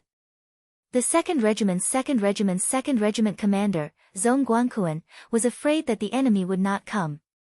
The cavalry dodged to the sides, and under Beta Persei's orders, the cannons began to fire towards the Mongolian camp. The direction of the cannons was towards the middle of the Mongolian camp. That was where most of the enemies were gathered, and they were also the ones who supported the Great Khan. As for the smaller tribes like He, they had already received news that their general's camp was in a corner, and was not within the range of the cannons. In the originally silent night, the sound of cannons suddenly rang out. One by one, the tents were bombarded until there was nothing left. Who knew how many Mongolian soldiers were still sleeping when they were born, going to meet the Tengri that they trusted so much? There were a total of 50 cannons, and every shot was accompanied by 50 furious roars. Everywhere the cannons blasted, flames and cries of pain could be heard. The sound of the cannons alerted the other Mongolian soldiers, and they were unable to sleep. Instead, they walked out of their tents, their eyes and mouths wide open as they stared at the hellish scene in front of them. Amongst them were the leaders of the smaller tribes like He who had been persuaded by Gray. They had crossed swords with the White Russians before, and had seen the power of their cannons. From their point of view, the cannons that could shoot a huge iron bullet with a single shot were already very terrifying. They were already a headache for them. However, in comparison, the cannons of the Han army were much more powerful. The cannons would explode after hitting their targets, causing shrapnel and metal fragments to fly in all directions. It was truly fatal. Did you not see the soldiers who were 7 or 8 steps away from the explosion falling to the ground? Even the warhorses they were riding couldn't escape. They were knocked down to the ground by the remaining power of the blossom bullet, and screeched incessantly. Are these the cannons of the Han army? Many of the Mongolian soldiers who were not hit by the cannons looked at this scene with fear in their hearts. Many of them even exchanged glances with each other, as if to say, how could they resist the power of such artillery with mere manpower? If the Han army had such an endless supply of cannons, how could they fight this battle? How many people would it take to rush in front of them and brandish their sabers? As for He and the others, they completely believed Gray's words. This time, the Han army did not have a good feeling about this. It seemed that their choice to trust the other party and surrender was the right choice. The cannons were still firing. In less than an hour, hundreds of tents had been destroyed, and tens of thousands of people had been hit, either dead or injured. Finally, the cannons stopped firing, as if they were tired and wanted to rest. On both sides of the cannon formation, regardless of whether it was the 2nd Cavalry Division of the new 2nd Army or the 2nd Cold Front Division, a sliver of disappointment appeared on their faces. Originally, they had assumed that the Mongolian cavalry would not be able to endure such torture and would take the initiative to charge over. However, who would have thought that after an hour of cannons firing, not a single one of them had charged over? This caused them to be greatly disappointed, and they scolded the Mongolian cavalry for not having any backbone in their hearts. Let's rest for a while and lower the temperature of the cannons before firing again. Beta Persei lit up a cigarette in satisfaction, and threw the rest to the soldiers beside him. Then, without caring about his image, he sat down on the ground with a satisfied smile on his face. The previous round of cannons firing was extremely satisfying, and had also achieved the goal of not letting the Mongolian army rest. When he looked at the 5-star army camp behind him, they were still incomparably silent. Clearly, they had already received the news, and did not bother about the cannons firing. They should sleep if they had to. One side was full of energy after a night of rest, while the other side was extremely tired. Even in terms of soldiers, they had a 30% advantage. When Beta Persei thought about how all of this was achieved under his command, he could not help but feel extremely satisfied. The cannons of the Han army finally stopped firing, and the soldiers in the Mongolian camp heaved a sigh of relief. The Mongolian soldiers who were fortunate enough not to be hit by the cannons naturally rejoiced, but at the same time, they started to set up their tents. There was still a huge battle tomorrow, and they still needed to rest. However, it was a pity that the area in front of the city gates could not be used anymore. That area was filled with craters caused by the cannons, and the ground was also covered in blood. Furthermore, there were corpses everywhere, and the stench was extremely strong. They could not stay there any longer. There was not enough space, so they could only move to the sides. Using this chance, the tribes also moved their tents, moving to the sides. Their actions were ridiculed by the other Mongol tribes, while the tribes loyal to Muhammad took the opportunity to occupy those places for their army to set up camp. On the city walls of New Salai City, Prince Bola saw all of this, and his expression was extremely solemn. We can't go on like this. Who knows if the Han army will use their cannons again? Just in case, we need to be prepared. Where's Houlihan? I order you to lead the 5,000 cavalry and prepare to charge. The moment the Han army uses their cannons again, charge up without caring about the cost and destroy them. As he spoke, Bol turned his head to the side and looked at Houlihan, who was wearing a suit of armor. Bola looked down on Houlihan in his heart. He was just a dog that had lost his home because of the Han army. Such a coward was not worthy of standing beside him. If it was not for the fact that he was in dire need of manpower, he would have dealt with this person long ago. However, even so, he could not let him off so easily. Bola had already heard that if it were not for this Houlihan provoking the Han army in the Far East, they would not have come to his territory. It could be said that this person was the root of the problem, the source of the war. With such an understanding, how could Bola treat Houlihan well? Sending him out this time was equivalent to sending him to his death. When the ashen-faced Houlihan heard that he was going to be deployed in the middle of the night, he dropped to his knees and begged, "Your Highness, please spare this lowly one. This lowly one is willing to serve you as my master and serve you for generations to come." Seeing that Houlihan did not want to lead the troops, Bola's face sank, and his voice became cold. "What? You want to go against my orders?" "This. Your Highness, it is not that this lowly one wants to go against your orders. It is just that the Han army's cannons are too powerful. Furthermore, they are taking the initiative to attack, so it is impossible for them not to be prepared. Attacking in the middle of the night is too short-sighted, and it is not suitable." Houlihan opened his mouth and spouted nonsense. Even if it is the middle of the night and we cannot see through the enemy, they should not be able to see through us either, right? This is the best time to attack. Do not worry, as long as you can kill your way through, this prince will immediately order the army to follow up. At that time, you will have the greatest merit. Bola rejected Houlihan's request and gave the order in a resolute tone. Since he had already said that, if Houlihan still refused, he would not even have the chance to charge and would be taken down by Bola. Thinking that there was at least a chance of survival if he attacked, he could only nod. Since that is the case, this lowly one will lead the men to charge. I only hope that your highness can grasp the opportunity and send the army to kill them. I know. As for what to do, this prince will naturally have his own plans. Go and prepare. I will give you an hour. Bola said impatiently. Bola still stood on the city wall. He had a feeling that the Han army would not stop here. If it was him, with the advantage of the cannons, he would also take the opportunity to increase his gains. The truth was as he had expected. An hour later, the cannons sounded out once more, and the Mongol camp that had just moved their tents were once again baptized by cannon fire. Attack, tell Houlihan to attack immediately.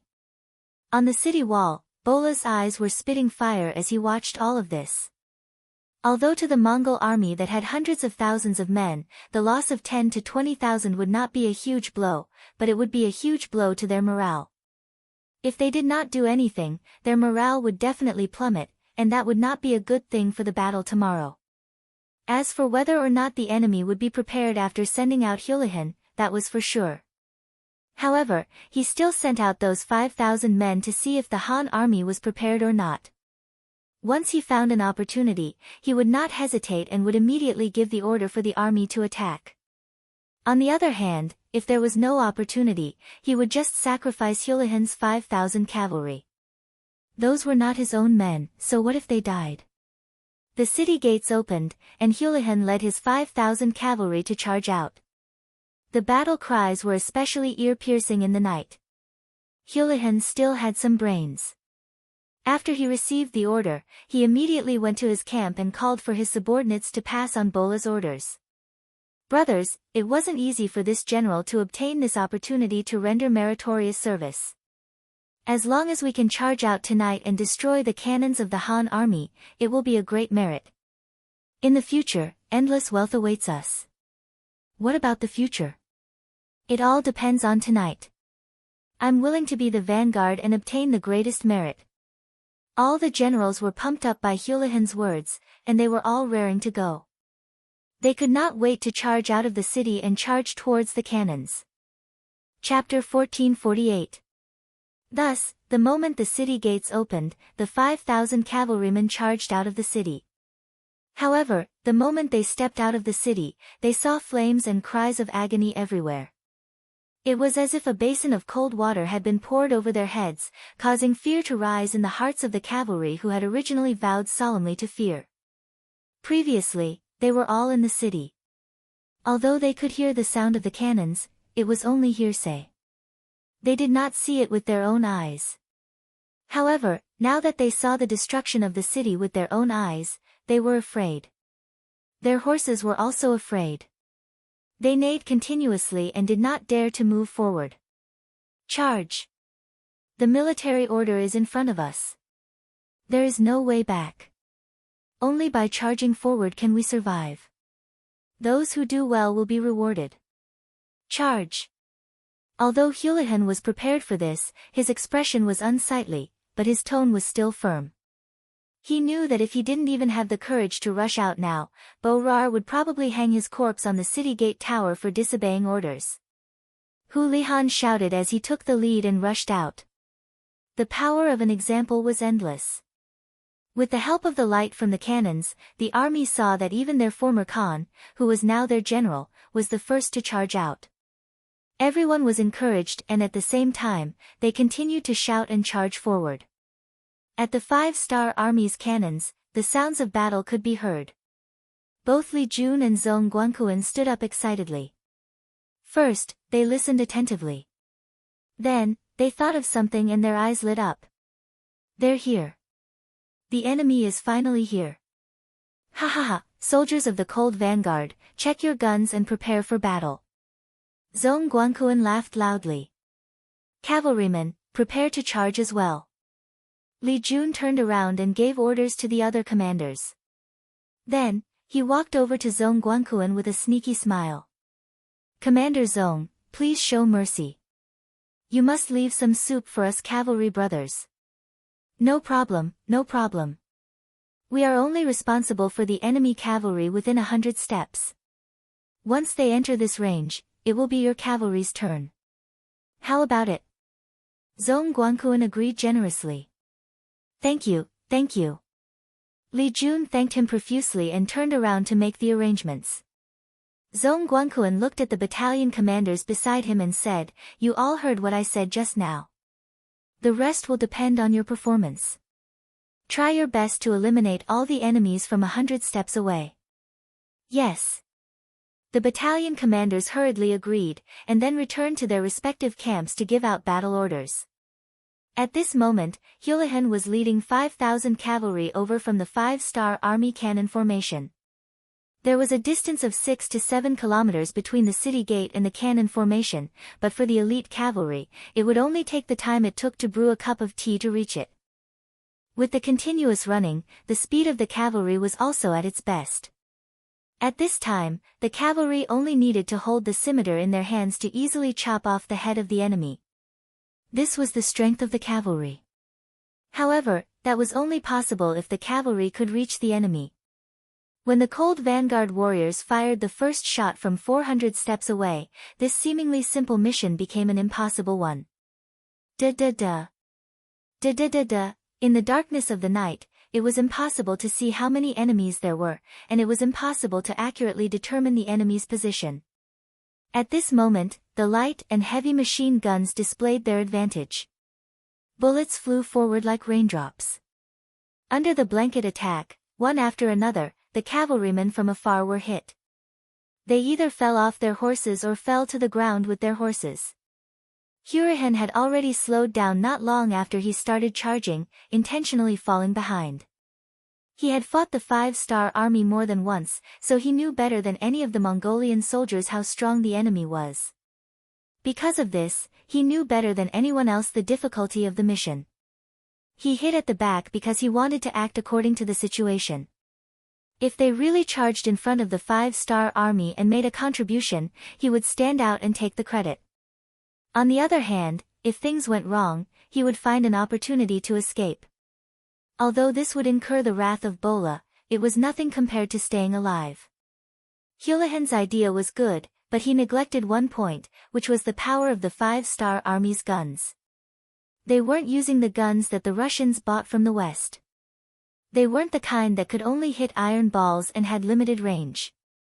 They were using the Type 95, which was 500 years ahead of the current era. The current Crimson City could already replicate the Type 95 after many years of development. As for the bullets, they were already successfully manufactured and used in the army. Facing such a powerful gun, if you used the old way of thinking to deal with it, you would have doomed Houlihan to a tragic end. Especially when he underestimated the fighting spirit of the 5-star army and their determination to destroy them. That was equivalent to destroying his last hope. Under the continuous firing of the light and heavy machine guns, squad machine guns and the Type 95, the charging Mongol cavalry fell one after another on their way forward. None of them were able to get within 100 steps of the enemy. While this greatly damaged the enemy, it also made Commander Li anxious. He originally thought that in the darkness, no matter how elite the Cold Front warriors were, they wouldn't be able to destroy the enemy and he would have a chance to act. But now it seemed that he had miscalculated. Since that was the case, he decided that he couldn't wait any longer. All soldiers, get on your horses and prepare to charge. Since Zhong Guanquan didn't give him a chance, he would create one himself. Seeing that the enemy had lost more than half of their men, if they didn't attack, they wouldn't have a chance. Thus, Commander Li decided to lead the soldiers to charge and take the initiative to enter the battlefield to kill the enemy. The soldiers of the new 2nd Army's 2nd Cavalry Division, who couldn't wait any longer, were waiting for this order. Seeing that their commander was going all out, they had nothing to be afraid of. After receiving the order, they quickly rushed out and went straight to the center of the battlefield. F***CK, stop shooting. Zhong Guanquan saw the 2nd Cavalry Division's actions and quickly ordered them to stop in shock. The gunshots immediately stopped, which prevented them from killing their allies by mistake. Although the gunshots had stopped, Zhong Guanquan jumped up and walked to Yang Er, who had just stopped the bombardment, with a bitter look on his face. "Second brother, look, some people don't care about martial ethics." Yang Er was currently instructing the soldiers to lower the temperature of the cannons when he saw Zhong Guanquan walking over aggressively. He snorted and said, "I say, Regiment Leader Zhong, we can't just focus on satisfying our cravings and monopolize everything. Just now, your cold front warriors had a good time killing. It's reasonable for the cavalry brothers to be anxious. We should understand each other." Beta Persei's answer was obviously biased towards the new 2nd Army, which made Zhong Guanquan a little dissatisfied.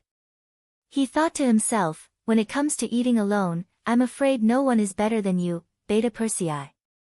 Look, you even sent Commander Lin Luan back. But he didn't dare to say these words out loud. If he really offended Beta Persei, even their commander, Xiao Feng, wouldn't be able to protect him. Zhong Guanquan didn't say anything. Beta Persei's purpose of suppressing their momentum had been achieved, so he said like a good old man, "Okay, when Commander Li comes back later, I'll talk to him. Your cold front warriors performed very well this time. I'll report to the young master later. But remember to guard against arrogance and rashness. You have to know that a big reason for your excellence is the advanced firearms in your hands, understand?" It was precisely because the cold front warriors had mastered the most advanced firearms that they had such powerful combat power. But when they won so many battles, they seemed to think that they represented powerful combat power. Yang Qindong had mentioned this to the cold front warriors more than once. Beta Persei did this because he was following Yang Qindong's orders. When these words fell into Zhong Guanquan's ears, his expression became incomparably serious. He knew that he did have the intention to eat alone just now, and Beta Persei saw through it. Thinking that this time was a reminder, he was afraid that he wouldn't let it go so easily next time. He immediately said with an attitude of admitting his mistake, "Second brother, you're right. I was indeed a little impulsive just now. But if there's a next time, we'll definitely discuss it with the cavalry brothers. This attitude is needed." Beta Persei's expression became much better, and he nodded in satisfaction. The gunshots stopped, and the Mongolian cavalry who were lying prone on their horses felt the pressure on them lessen. The people in front were either dead or charging forward. Houlihan, who was hiding at the back, had a look of joy in his eyes. It must be that the Han army's firearms ran out of ammunition. Houlihan thought to himself. Wasn't this where his opportunity lied? He immediately got up from his horse and shouted, "Brothers, the Han army's firearms are out of gunpowder. This is the time for us to perform meritorious deeds. Charge!" Those cavalrymen who were scared out of their wits were originally in a daze, but when they heard their generals shout, they were all overjoyed. Didn't they persevere until now to perform meritorious deeds? Now that the opportunity had come, who would think of letting it go? Everyone immediately sat on their horses and waved their sabers, shouting and yelling once again. However, what welcomed them was not silence, but a stampede that shook the mountains. With Division Commander Li at the lead, more than 8,000 cavalrymen charged forward.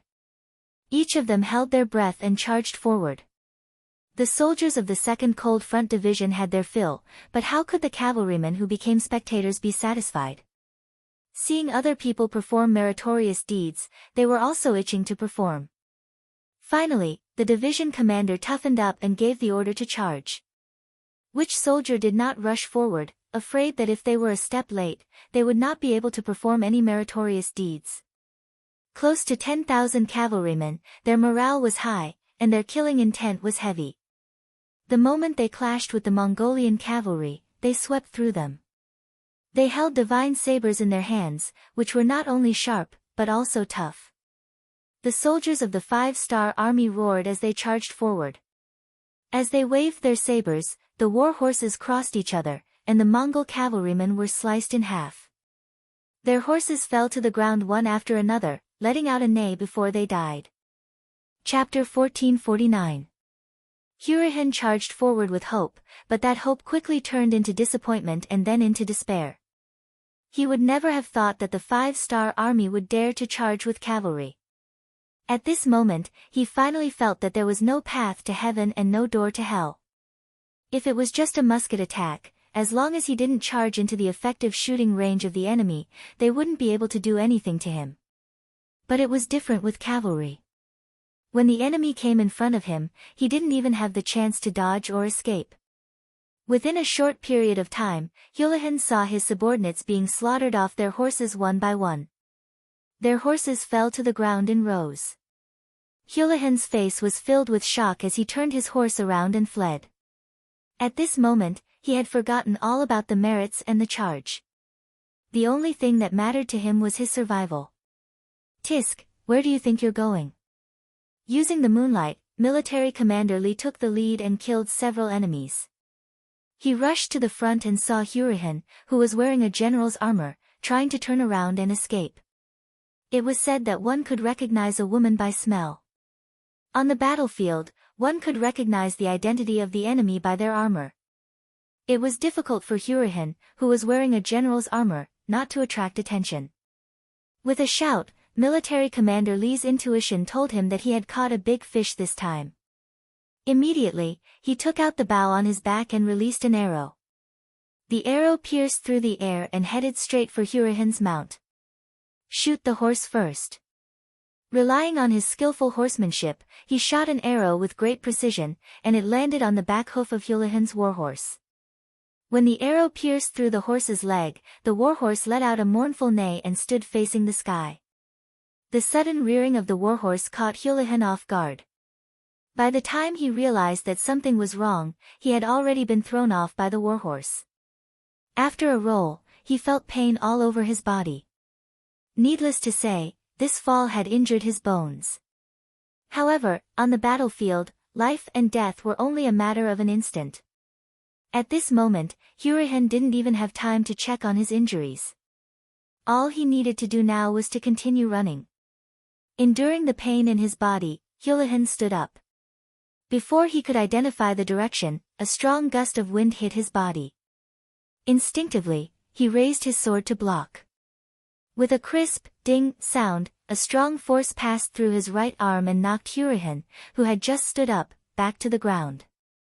The man borrowed the horse's momentum and his strength increased by more than 2 times.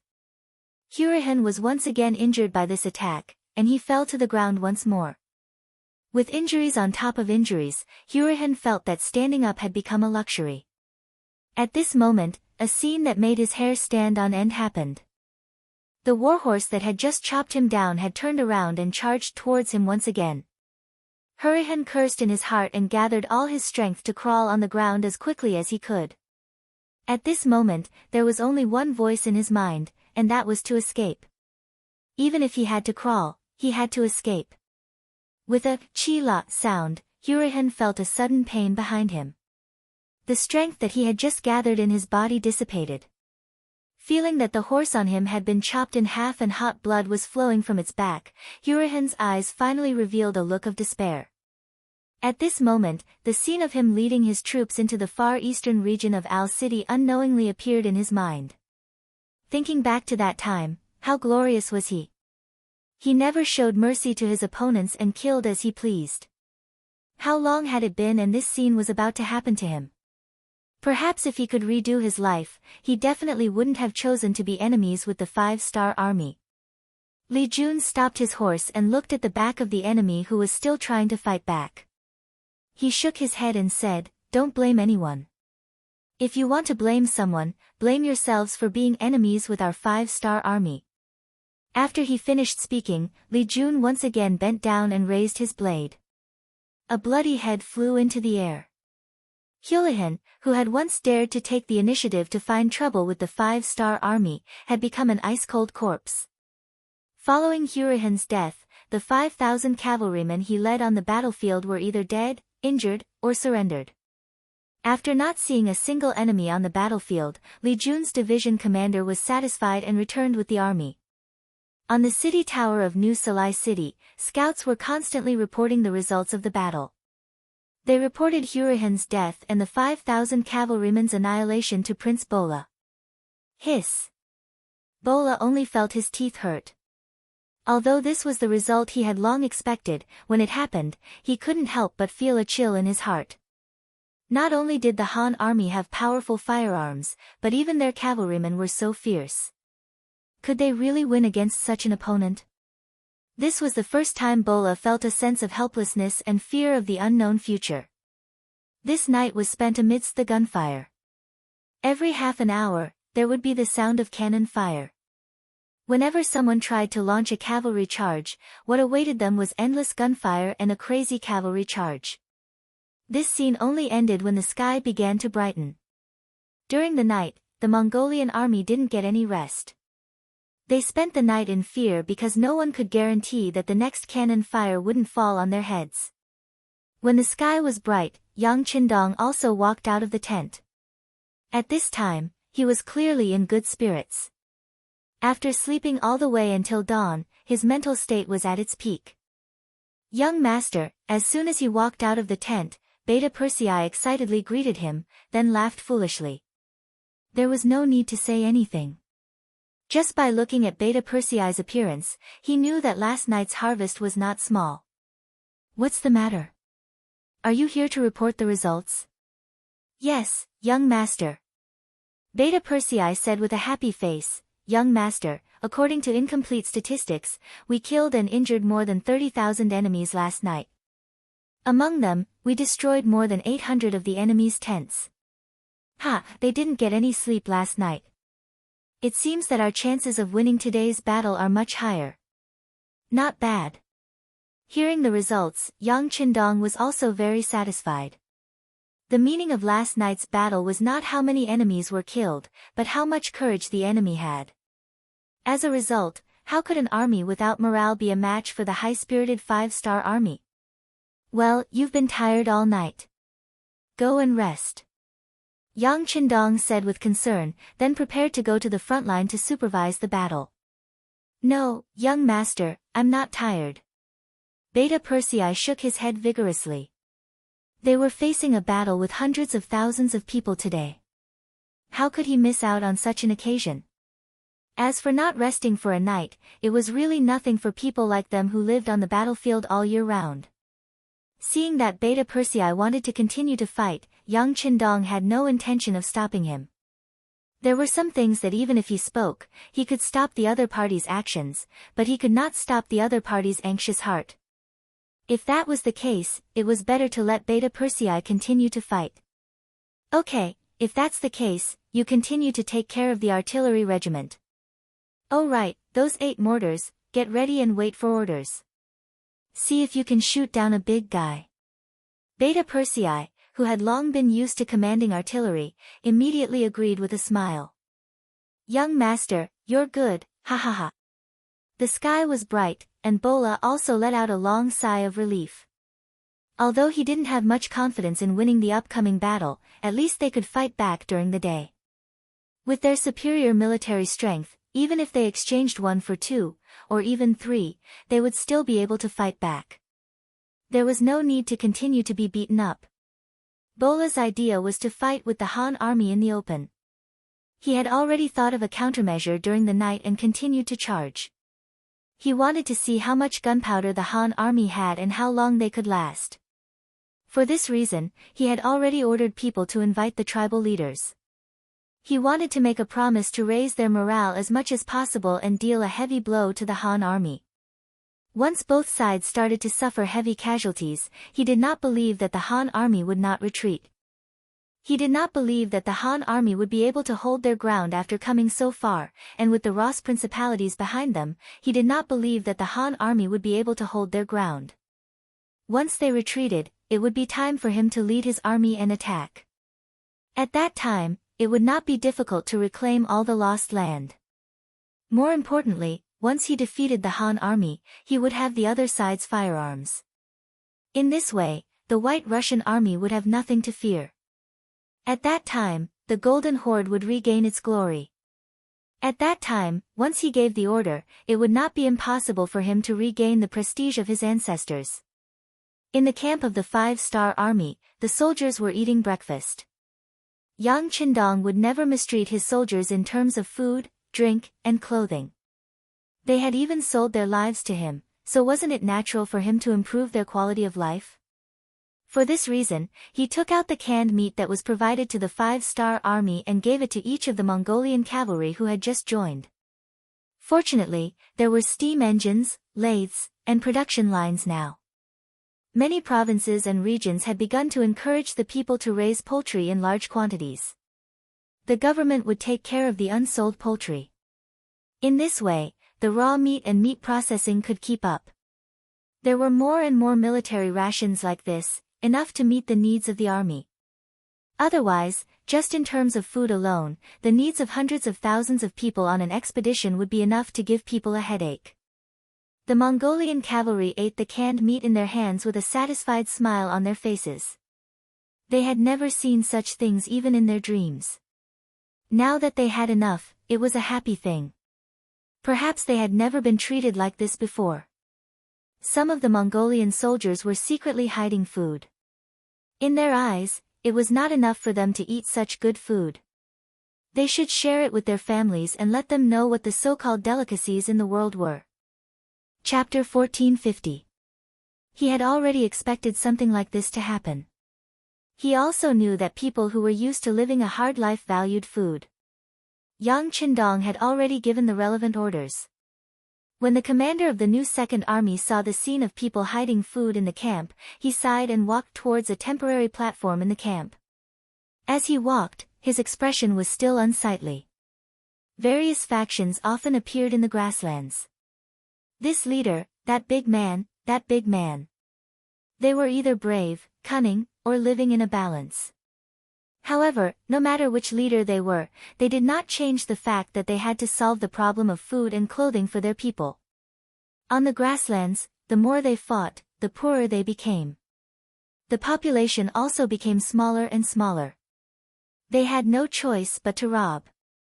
If they encountered the Han people of the Central Plains who were easy to bully, they could barely survive. However, once the Han people were strong, they could only run away with their tails between their legs. Thinking about it, how sad was that? Since that was the case, why not follow the sixth young master? Although he was not a Mongolian, he was the only one who could let the Mongolian people eat and not starve. He could let the Mongolian people wear clothes and not suffer from the cold. He could also let the Mongolian people live in the city and have something to do. They did not need to live a life of bloodshed. Since that was the case, why not sell their lives to the sixth young master? What they wanted, what they needed, he could satisfy them. He was not like some people who insisted on the meaning of the golden bloodline. Could it be that with such a bloodline, they could live a better life? Countless thoughts flashed through his mind. When he walked to the platform, he had already made up his mind. He would follow Yang Qindong to the end. Not only him, but he would also persuade more people. In the past, he served in the 5-star army to repay Yang Qindong's kindness. However, from now on, he would serve wholeheartedly for the sake of a better life and future for the Mongolian people. On the platform, it was as if he had become a different person. He stood tall and his voice spread in all directions with the help of a simple loudspeaker. Brothers, I've lived a hard life like all of you, and I deeply understand what you're doing now. However, I still have to say that we are about to go to war. If you keep food on your body, it will not be beneficial for the next operation. Trust me, put down those things and eat them. As long as we can win the next battle, there will be a lot of good things like this. You will eat until the day you vomit. What? Eat until you vomit? The Meng cavalry soldiers shook their heads in disbelief. In his opinion, how could he have enough of such delicious food? *T. As for spitting it out, just how wasteful of an action was that? It was shameful, and would be cursed by the clansmen. He looked at the soldiers with an understanding gaze. How could he not have such thoughts in the past? However, his initial suspicions became reality.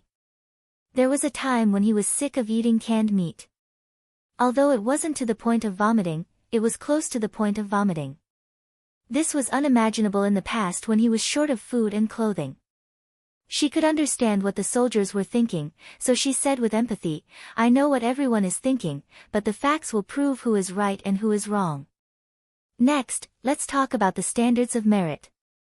Those who capture a head on the battlefield will be rewarded with 20 Chinese coins. Those who capture 2 heads will be rewarded with 50 Chinese coins and a can of canned meat. Those who capture 3 heads. For people who had been starving all year round, there was nothing more tempting to them than food. This was far better than being promised a high position and a generous salary. This was something that could be seen and touched. Those who capture 1 person will be rewarded with 20 Chinese coins and a tael of refined salt. Those who capture 2 people will be rewarded with 50 Chinese coins and a can of canned meat. Those who capture 3 people will be rewarded with. She held the list of rewards that she had prepared beforehand and continued to read aloud. These rewards were all very edible. There were salt, sugar, iron pots, canned meat, rice, and even down jackets. As long as one achieved great merit on the battlefield, they would be rewarded handsomely after the battle. The warriors below listened quietly. After learning that there were so many different kinds of rewards, many of them looked forward to it. Some of them even started to consider whether they should kill or capture more people in the upcoming battle. It seemed like the reward for capturing people alive was much better.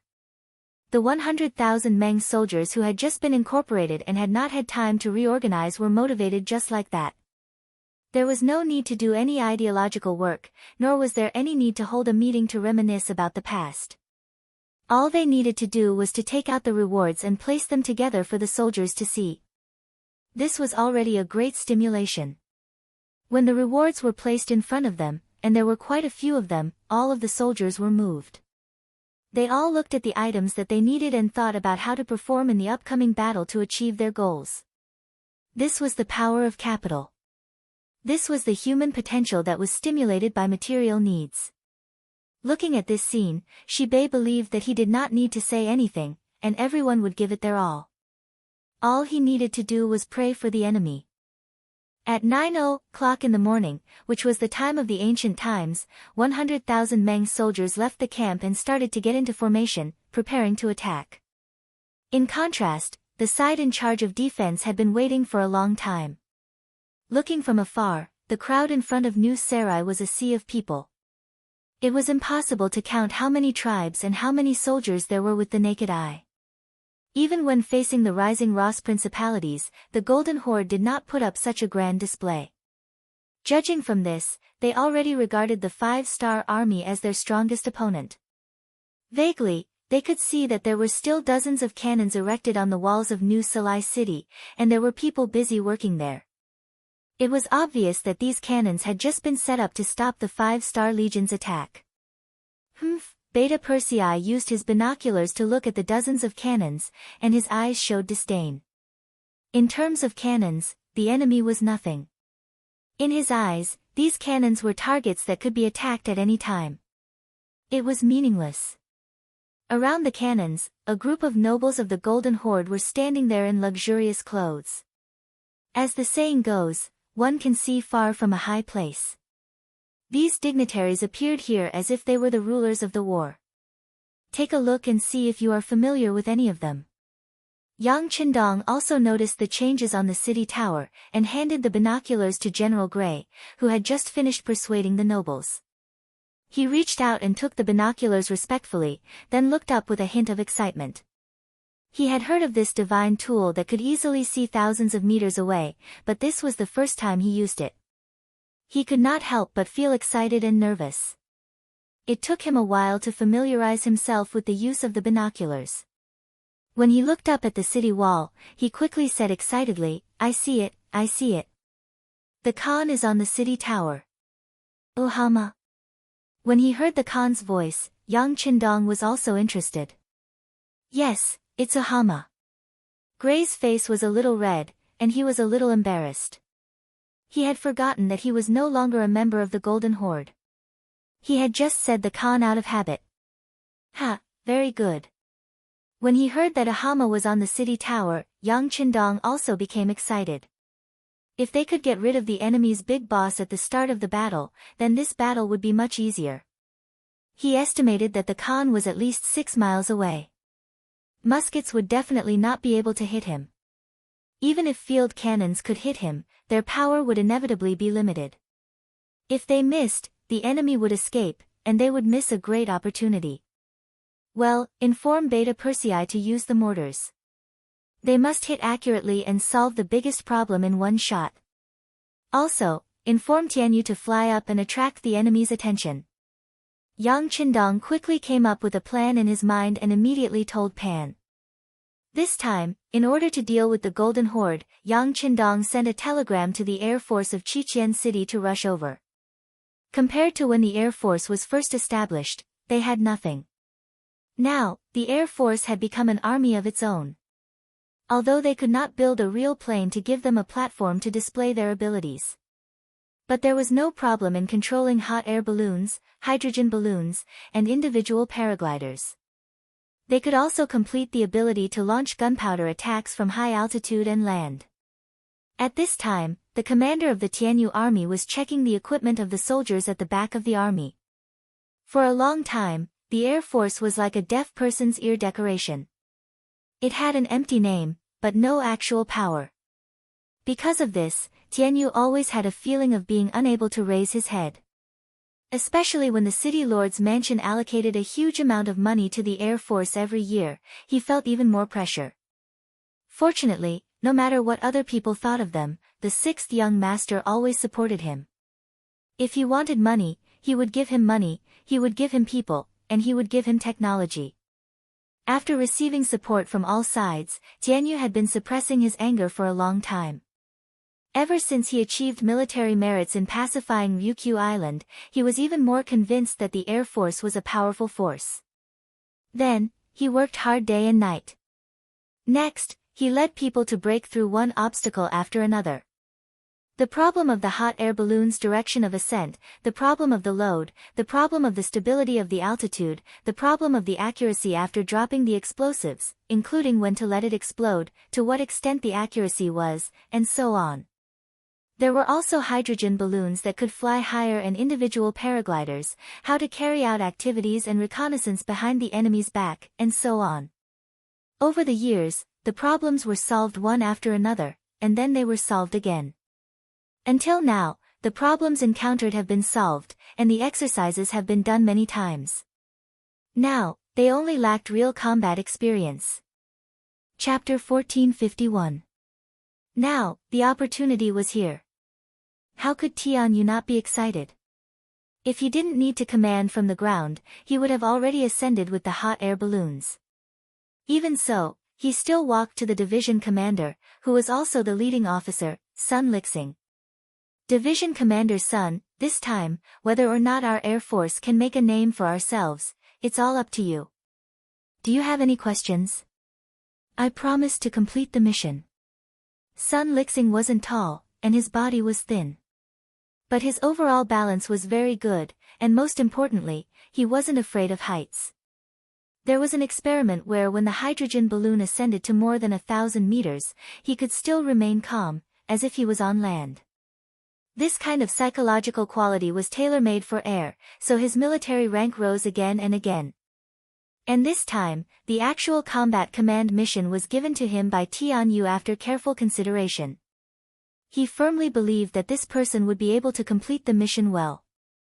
Good, remember, keep an eye on my flag to ensure that my orders are carried out smoothly and destroy the main target. Tianyu patted Sun Lixing's shoulder again and said earnestly.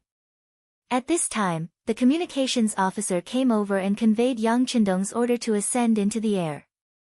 Tianyu thought to himself, here it comes. Next, he looked at the spectacular scene of 50 hot air balloons ascending into the air. The 5-star army decided to use the hot air balloons, which was one of Yang Qindong's trump cards. The range of the mortars was only about 13 miles. Compared to his target, it was still too far away. Although there were more powerful cannons in the warehouse, Yang Qindong didn't intend to use them. He believed that with his current strength, it was enough to defeat the Golden Horde. Yang Qindong was prepared, and the Golden Horde certainly wouldn't passively take a beating. Just as both sides were mobilizing their troops and preparing for a great battle, their reinforcements arrived. From afar, the gates of New Salai City opened wide, and a steady stream of cavalry swarmed out. Not only that, the other gates opened one after another, and more cavalry rushed out of the city, then gathered together and circled to the front of the battlefield. Ha ha ha, this time I want to see how the Han army will defeat this Khan. Standing on top of the city gate tower, Mahama laughed heartily as he watched more and more cavalrymen join the battle. His expression was extremely confident. This time, in order to deal with the Han army, he had spent a lot of money and agreed to a series of conditions. In the end, he managed to invite two powerful reinforcements, the 150,000 Circassian cavalry and the 100,000 Alan cavalry. There were 250,000 cavalrymen in total. When they appeared on the battlefield, it was as if they blotted out the sky. The surging cavalrymen covered the entire battlefield, giving people a feeling that they were endless. When the 250,000 cavalrymen raised their scimitars and shouted the word, "Kill," their murderous aura surged. Even though the cavalry of the new Second Army were brave and experienced in battle, they were still frightened by the enemy's formation. The appearance of 250,000 cavalrymen was something that even Yang Qindong did not expect. Because they came in a hurry, the intelligence department did not have time to infiltrate New Salai City. This was also because Yang Qindong's attack was too fast, so fast that the intelligence department did not have time to implement their plans. The sudden addition of 250,000 cavalrymen made the Mongolian cavalrymen, who had been tormented for an entire night, feel more confident. In terms of military strength alone, the Golden Horde had more than 500,000 men, while the Han army only had about 200,000. This was more than twice the number of the Han army, giving them hope of victory. Good fellow, there are quite a lot of people. Ha ha ha. The heartless Beta Persei laughed heartily. Only a careless person like him would ignore the enemy's numbers. He thought that with so many enemies, how many could he blow up with one shot? Wouldn't that be great? There was also another person who was not afraid, and that was Yang Qindong.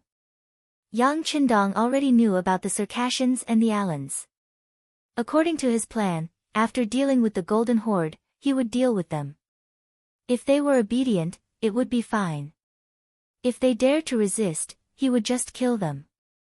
However, he did not expect that they would take the initiative to appear on the battlefield. This saved him a lot of effort, and he could kill them all in one fell swoop. Men, raise the flag and bring me my golden cloak. Yang Qindong's eyes were calm as he said calmly. What he wanted to do was simple.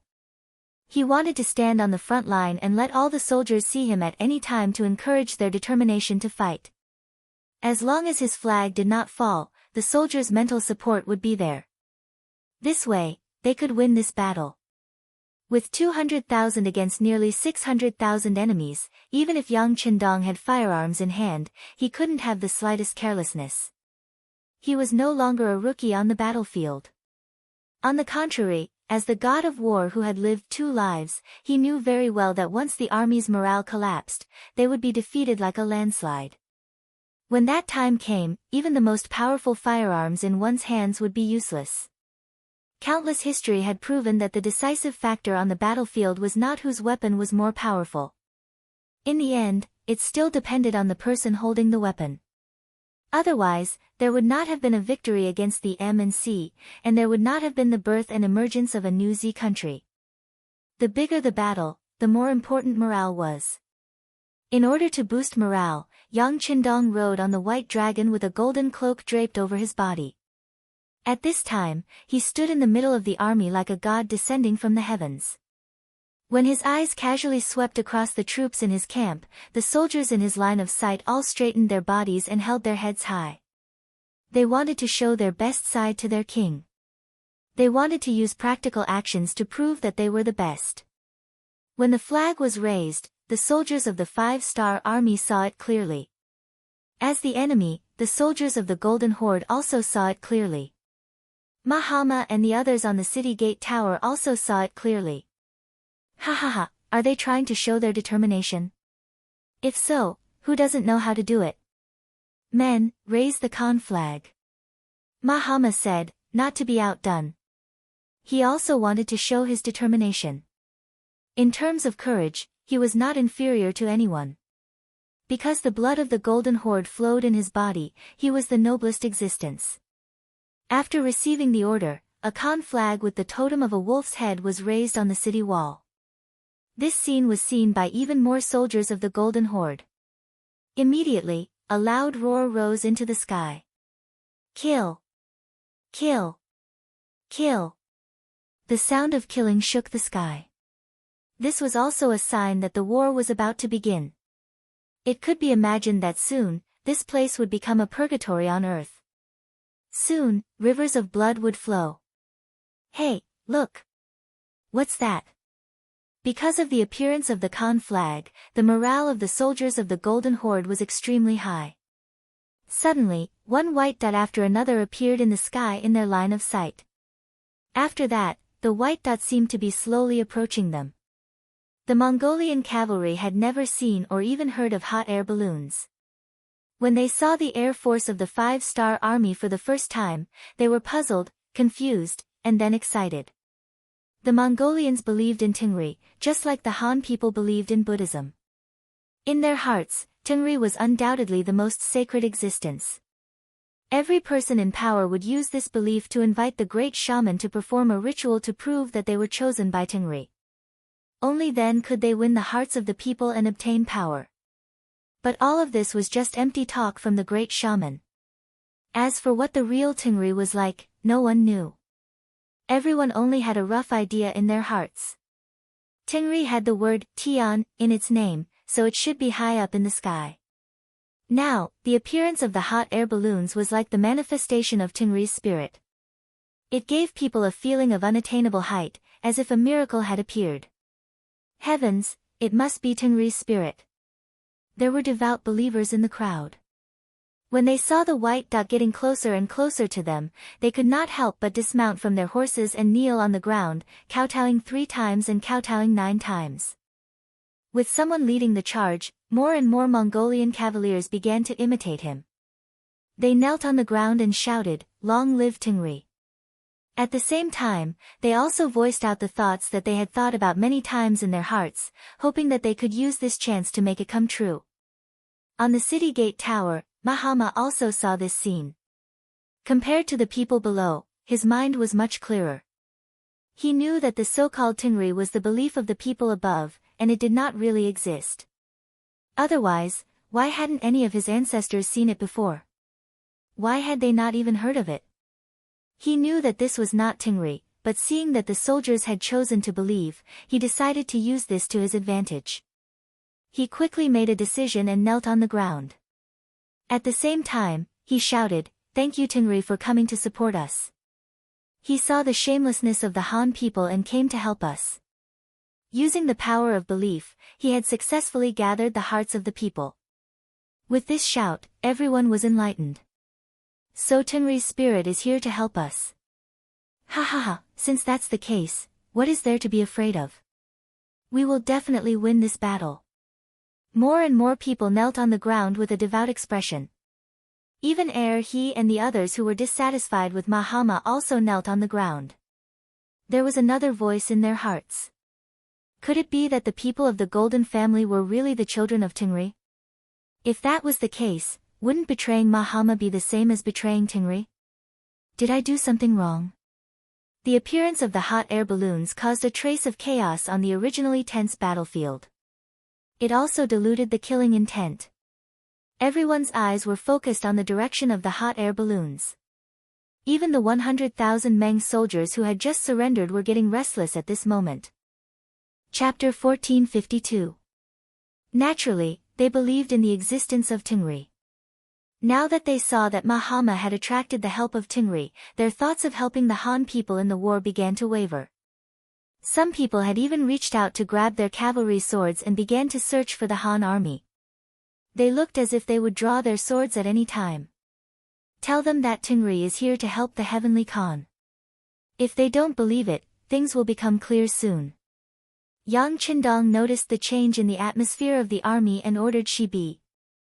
At the same time, he said to Tianyu, who was standing at the side, Commander Tian, send a message to your soldiers. In a while, when Second Yang fires the cannons, they must also throw down explosives on the city gate tower to prove that Longevity Heaven has abandoned Mahama, the spokesperson of the Huang clan. There were many ways to defeat the enemy, and one of them was to destroy the opponent's will. This way, such an opponent would be vulnerable and difficult to deal with. After the order was given, the two commanders immediately went to work. The chaotic aura in the army was temporarily suppressed. In the end, who was right would depend on the final choice of the white dots. In front of the artillery base, 200 field cannons were ready to fire. 8 mortars were also placed on the ground. Beta Persei led everyone to do a final inspection. Second brother, you must be tired after a busy night. Why don't you take a seat and rest for a while? Lin Luan looked at Beta Persei with a bitter face. Although he was begging, he was actually asking for his boss's opinion in his heart. They had agreed last night that the night battle would be handed over to Beta Persei, and he would command the battle during the day. But who would have thought that the other party would be so shameless as to snatch the command during the day? What was the use of him as the artillery commander? Yang Er didn't even turn his head as he carefully inspected the last mortar.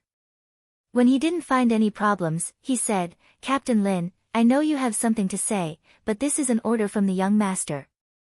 I don't dare to disobey it. This. Seeing that Beta Persei had even brought up Yang Qindong, what else could Lin Luan say? Even if he had 1,000 things to say, he could only hold it in. Seeing that Lin Luan was no longer speaking, Beta Persei knew that he was still angry, but he couldn't vent it out. Thinking that it wouldn't be good to dispel Lin Luan's enthusiasm, he thought for a while and said, how about this, a total of 208 cannons, each of us will command half of them. In the end, we'll see who has more glorious results. How about that? Although he couldn't command all of them, getting half of them was already a pretty good result. Lin Luan agreed after a brief consideration. That's good. In a while, when we bombard New Sarai City, we'll each fire a shot first. Let's see whose shot is more accurate. Sure. Beta Persei nodded in agreement. He then looked at the position where the Khan flag was standing with his binoculars and began to adjust the scale of the mortar. Lin Luan did the same on the side, stretching out his thumb to measure the direction. From time to time, he would take a closer look with his binoculars to ensure the accuracy of the target. Whether it was Beta Persei or Lin Luan, they were both quietly working at this time. They didn't even look at the hot air balloon that appeared in the sky. For them, this thing was no longer rare. Both of them had even ridden in it before. Now, what they needed to do was to prepare for the bombardment to ensure that the first shot would be a success. Under their countless checks, the hot air balloon moved with the wind, getting closer and closer to the city walls of New Sarai City. When it finally floated above them, it began to descend. Gradually, they passed through the clouds and revealed their true bodies. When more small black dots appeared above the white dots, the true appearance of the hot air balloon began to be revealed. The Mongolians stared at the top of their heads intently, trying to see what Tengri looked like.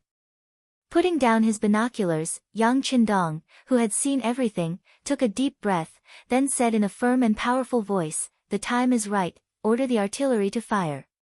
Fire. The signaller next to him immediately lowered the small red flag in his hand. The artillery signaller, who had been watching this scene for a long time, immediately shouted, fire, fire. Okay. Almost at the same time, Beta Persei and Commander Lin Luan both agreed. Then, the two men's resolute voices sounded at the same time, fire. Boom. Boom. Almost at the same time, 2 shells were loaded into the barrel of the cannon. Then, there were 2 roaring explosions. The 2 shells pierced through the sky and went straight to the place where the Khan flag of New Sarai City was located. At the same time, the roaring sound pulled the minds of some people who were looking up at the sky back to reality. Before they could figure out what was going on, a deafening explosion came from the top of New Sarai's city tower. Then, a ball of fire flashed, and two large craters appeared on top of the city tower, along with a group of nobles who had been hit by the cannons. Under the precise adjustment, the two shells hit the vicinity of the Khan flag, and the one fired by Beta Persei fell directly 3 meters away from Mahama. The powerful artillery directly sent him flying, and in the process of flying, Mahama fainted with blood all over his body. Mahama was killed by the explosion. This scene was seen by many soldiers on the battlefield. For a moment, many people burst into tears, most of them were frightened. They didn't understand. Didn't Tingri appear? Then why couldn't they protect their Khan? Throw the explosive pack. On the hot air balloon, Division Commander Sun Lixing, who had more or less felt the residual power of the artillery, immediately ordered. Then, the explosive pack fell to the ground. At this time, there weren't many important targets on the tower, but the effect of the explosive pack was still incomparable to that of the artillery. This proved that Tingri had given up on Mahama, which also meant that they had indirectly given up on everyone. This psychological blow was the most important. It hit Beta Persei and Lin Luen, who were holding the binoculars at the same time, couldn't help but shout. Then, after looking at each other, they ordered the artillery to fire at the same time, launching a large-scale attack. Boom boom boom, boom boom boom. On the battlefield, the dense sound of artillery fire came one after another, and when it landed in the Mongolian army's camp, dozens, or even dozens of corpses would be sent flying.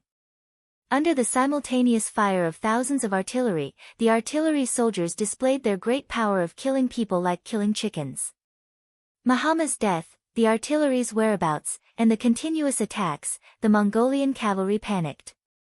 They even forgot to charge, and just rode on their horses with a confused and fearful expression, not knowing what to do. On the tower, Bola, who was in the cavalry camp, also saw this scene. His face was incomparably pale in an instant, and his body trembled uncontrollably. This trembling was both fear, nervousness, and excitement. Now that Mahama was dead, as the prince, wouldn't he be the new Khan? Although it came a little too suddenly, wasn't this the result he had been waiting for many years? How could Bola not be excited when he thought about how he was going to be the Khan? The continuous sound of artillery fire quickly pulled him back to reality from his excitement. Phew!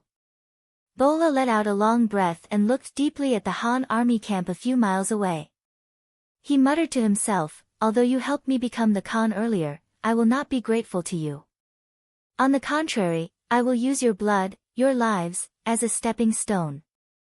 I will tell everyone that I am more suitable to lead you than Father Khan. Men, order the army to attack. Summon Shamask and Mao Lahong, the two leaders, over."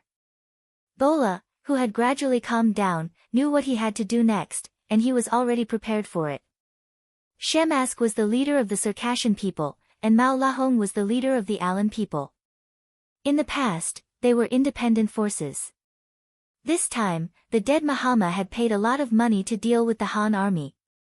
But now that Mahama was dead, he didn't know if the promise was still valid. After hearing Bola's summons, the two generals came to the central tent with nervous hearts. As soon as they saw each other, the two leaders put their right hands on their chests and bowed. They said with a sorrowful tone, "Your Highness, please restrain your grief. Thank you for your concern, uncles." Bola also pretended to be in pain and bowed. Then he slowly got up and said to the two, "Just now, this little prince has inherited the Khan's position. I am now the new Khan of the Golden Horde." Shamask and Mao Lahong took the opportunity to look at each other. After a short exchange of glances, they said in unison, "We pay our respects to the great Khan. Uncles, please get up." Bola made a gesture of getting up, as if he was courteous to the wise. Then he sighed and said, "It's a pity that my father's body hasn't even turned cold, and now this Khan has to face the life and death of his people. The pressure is too great. Fortunately, with the help of uncles, this Khan has more confidence to fight to the death with the Han army." With that, the two were pulled onto the war chariot.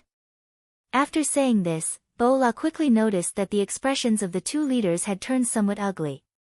He knew what they were worried about, and in order to prevent the situation from worsening, he spoke again. "Uncles, please don't worry. Father's promise to you will still be fulfilled. Not only that, I am willing to share the spoils of war with you two uncles. How about we each get 50%? Sigh, I'm sure you two uncles can see that once the Golden Horde loses to the Han army, they will soon make a move on you. To be honest, helping me now is helping yourselves." Threats and promises, Bola had said everything he needed to say. His gaze then fell on Shamask and Salamander.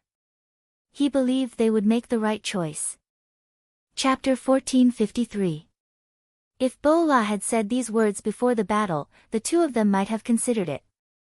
But after seeing the power of the enemy's cannons, they treated the Han army as their greatest enemy.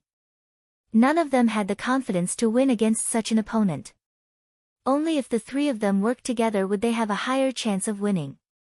They already had this intention, and now that Bola had offered to split the spoils, how could the two not agree? They immediately cupped their fists and said, "Good. If that's the case, then we will follow the Great Khan to destroy the Han army and show the might of the Mongolian army." "Ha, good. With the help of the two uncles, we will definitely win this battle."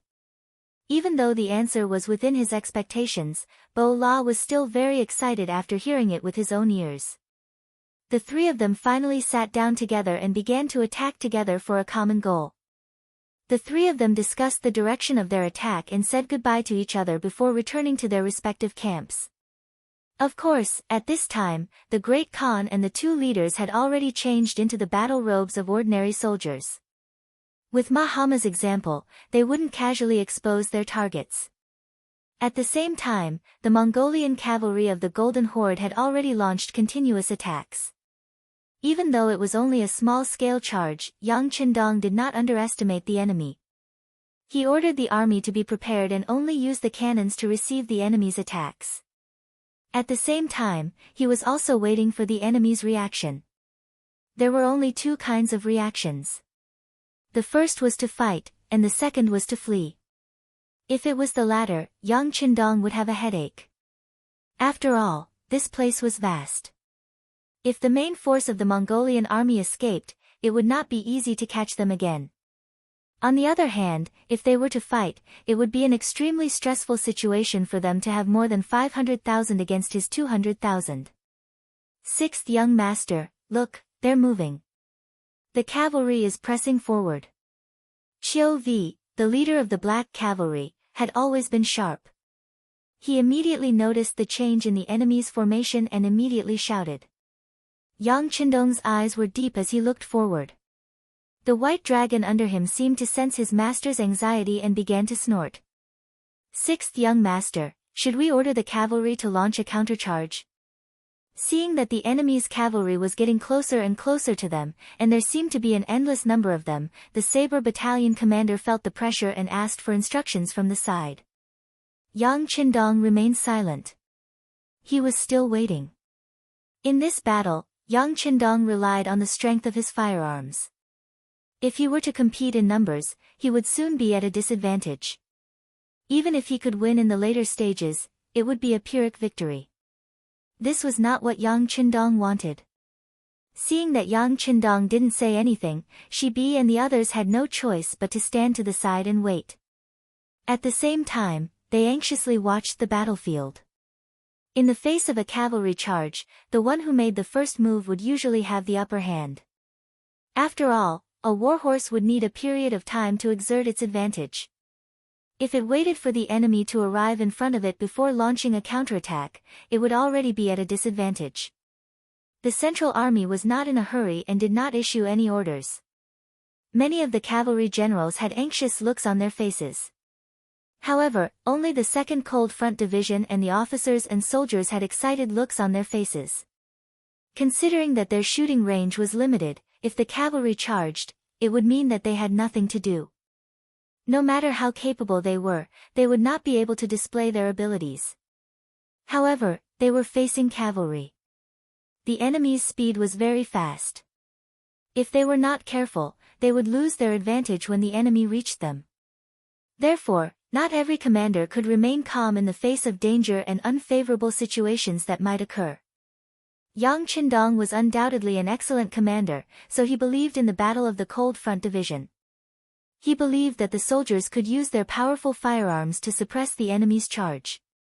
Since the sixth young master believed in him so much, Xiao Feng had no reason not to perform well.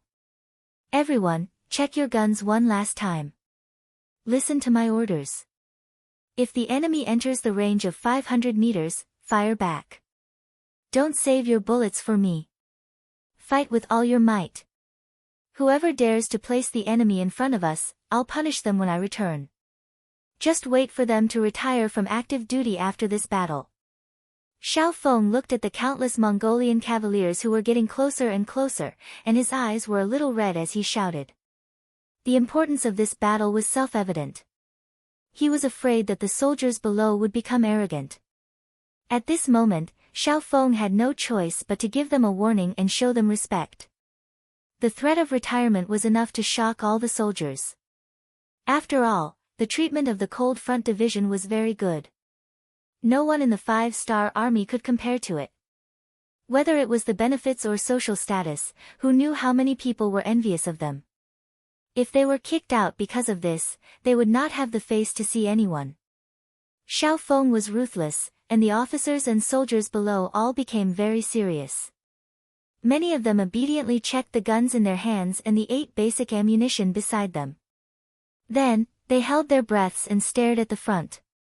They were silently calculating whether the distance between them and the enemy was within their shooting range. The cannons were still firing, and they did not fall into the Mongolian army in a fixed direction. However, the effectiveness of 208 cannons against over 500,000 cavalrymen was limited. Even though Beta Persei and Lin Luan had continuously ordered people to pour water on the cannons to cool them down, the temperature of the cannons was still high. Damn it, Beta Persei cursed as he looked at the enemy cavalry that was getting closer and closer to the cannons. He originally thought that with the advantage of the cannons, no matter how strong the Mongolian cavalry was, they would be defeated in an instant. However, who would have thought that they would start a countercharge and completely ignore the cannons? Men, go and raise the cannons. Don't stop, continue firing. I don't believe that these people are not afraid of death. Knowing that the cannons could not change the entire situation, Beta Persei also gave up on the idea of using the cannons to defend against the enemy. He decided to calm down and do a good job of commanding the cannons to create more conditions for the army to counterattack. The cannons were already helpless. This was because the enemy was too close, and the process of firing the cannons required a lot of time. In comparison, the firearms did not have such a problem. With the light and heavy machine guns and the Type 95 that could fire in bursts and bursts, they were only afraid that the enemy's numbers were too small. All the soldiers of the Cold Front looked forward excitedly, waiting for the enemy to come closer. However, the Mongolian cavalry was getting closer and closer to them. 2 miles, 1.5 miles. Finally, they were within 1 mile of the enemy. The Mongolian cavalry that came in a straight line took up the entire battlefield. As far as the eye could see, there were enemies everywhere. In such an environment, the soldiers of the Cold Front did not even need to aim. They only needed to fire their bullets and they would hit an enemy. Fire! When they saw that the Mongolian cavaliers were within their firing range, Xiao Feng, who had been waiting for a long time, could not help but shout out the order to open fire. Thousands of long spears were fired at the same time, and they fired at the Mongolian cavaliers who were charging over to vent their anger. Following the sound of gunfire, row after row of Mongolian cavalrymen fell from their horses or fell to the ground with their horses. The bullets pierced through the air and drilled into the bodies of the cavalry and war horses. At the same time, they also took the lives of the cavalry. At that moment, life was so fragile. At that moment, life was as cheap as grass. At that moment, life was flowing away like water. Under the sound of gunfire, the Mongolian cavalry's charge was stopped. The Mongolian cavalry that charged at the front fell like chives that were being cut. Then, they were replaced by another batch. The only difference was that the ground was covered with a layer of corpses, and there was a pungent smell of blood. Phew! When the mercenary commander and the others saw this scene, they all heaved a sigh of relief. Just now, they were really worried. If the cold front could not stop these cavalry, the consequences would be unimaginable. Once the enemy cavalry reached them, even if the king's flag was here, the army would not be able to escape. In this kind of battle, once the morale was gone, once they started to retreat, no one would be able to turn the situation around. Just now, the mercenary commander had even made the decision to protect Yang Qindong and retreat. Fortunately, the worst-case scenario did not happen. The cold front was indeed the most elite of the 5-star corps. They did not disappoint and finally blocked the enemy's attack. They suppressed the enemy's arrogant aura and suppressed the enemy's arrogant flames. The 5-star flag was still there, and it calmed the hearts of the soldiers. It allowed them to not choose to escape when the danger was near. Now that the cold front's counterattack had stopped the enemy's attack and was continuously destroying the enemy's strength, all the soldiers of the 5-star army relaxed. Then, they stared at the battlefield without blinking. At the same time, they would occasionally look at the king's flag and wait for the order to counterattack. The soldiers of the 5-star army relaxed, and in return, the expressions of the Mongol cavalry changed drastically. They were in great pain. Originally, they thought that with their advantage in numbers, they would not be afraid even if the Han army had cannons. After all, cannons could only attack a single point and needed time to reload. If they were lucky, they would not be hit by the cannons. As long as they could charge in front of the Han army, they would be able to display the advantage of their cavalry. They would wave their sabers and let the Han army know what the consequences of angering them were. This was especially so when the cavalry continued to charge. As the distance between them and the Han army got closer and closer, the Mongol cavalry became even more excited. Many of them even thought that victory was already in their hands. That was because with such a close distance and the advantage in numbers, the Han army would definitely not be able to turn the situation around. Because of this, many of the Mongol cavalry increased the speed of their horses. It was as if they were afraid that they would be a step too late and not be able to obtain military merits. Among them, there were a few small Mongol tribes that had been persuaded by General Gray. Chapter 1454. They had met with Gray before and agreed to help the 5-star army. However, seeing the situation on the battlefield change, seeing that the Han army was about to be finished, how could they still care about such things? This was the human heart. Never expect promises to be useful, and never take agreements too seriously. When you are weak, even a dog may come and trample on you. Of course, not everyone was like this. Take embark for example. He led his tribe behind. Since he had agreed to help Gray, he could not go back on his word. More importantly, embark did not think that the Han army would be defeated so easily. If that was the case, why would he send troops to fight the Golden Horde? With everyone having different thoughts, the 3 marshals of the Mongol army all had their own thoughts. Shamask, the leader of the Cherkass people, and Mao Lahong, the leader of the Alans, had the intention of retreating.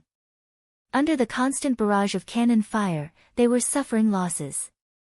They thought that as long as the cavalry charged into the Han army, they would be able to turn the situation around. Not only would they win, but they would also be able to get their hands on the powerful cannons. But who would have thought that in addition to the power of the cannons, the other party's muskets were also so powerful that they were able to stop the cavalry's charge? It was as if a natural dividing line had been drawn, and whoever crossed it would die. He watched as his subordinates charged forward and died one by one, and two by two died. In a short period of time, tens of thousands of cavalry died in the charge. Shamask and Mao Lahong's expressions changed. They began to feel fear.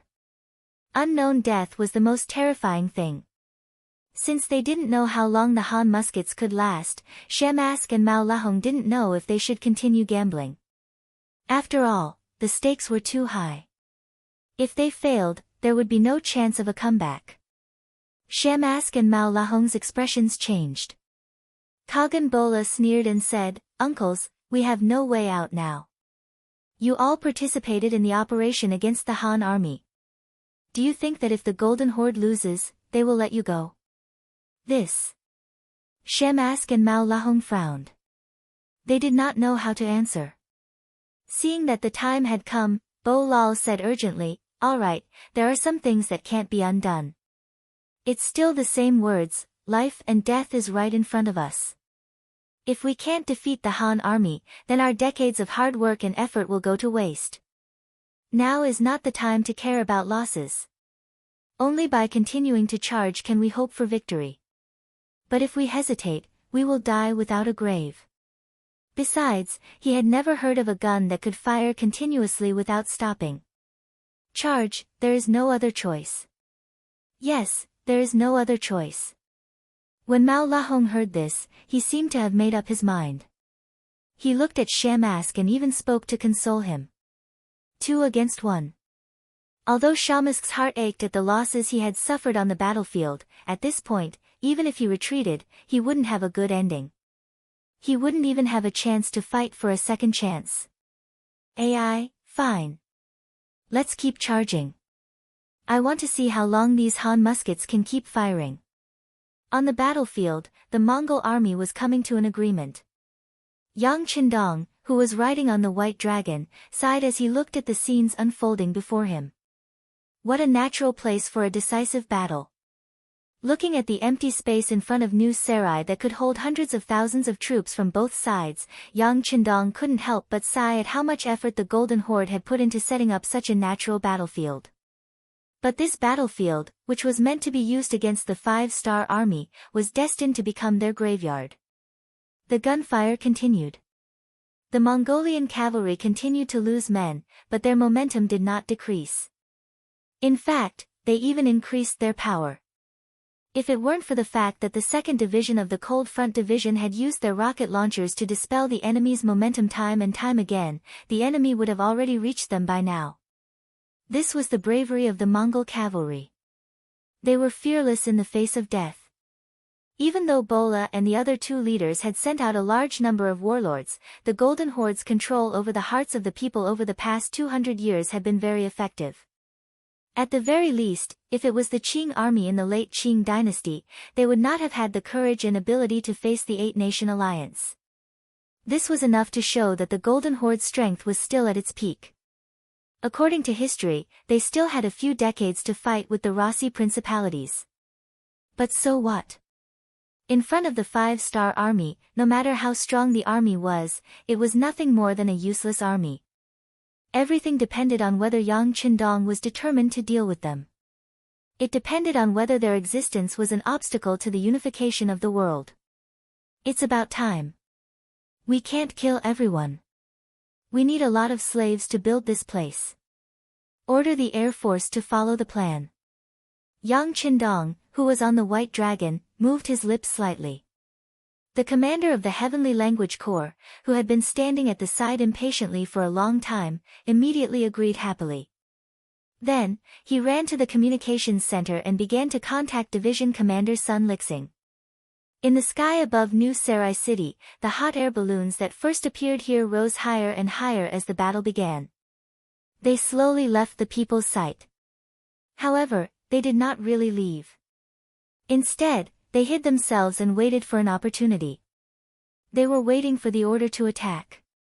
Finally, after about 2 hours, Division Commander Sun Lixing, who was on a hot air balloon, received the order from Commander Tian Yu.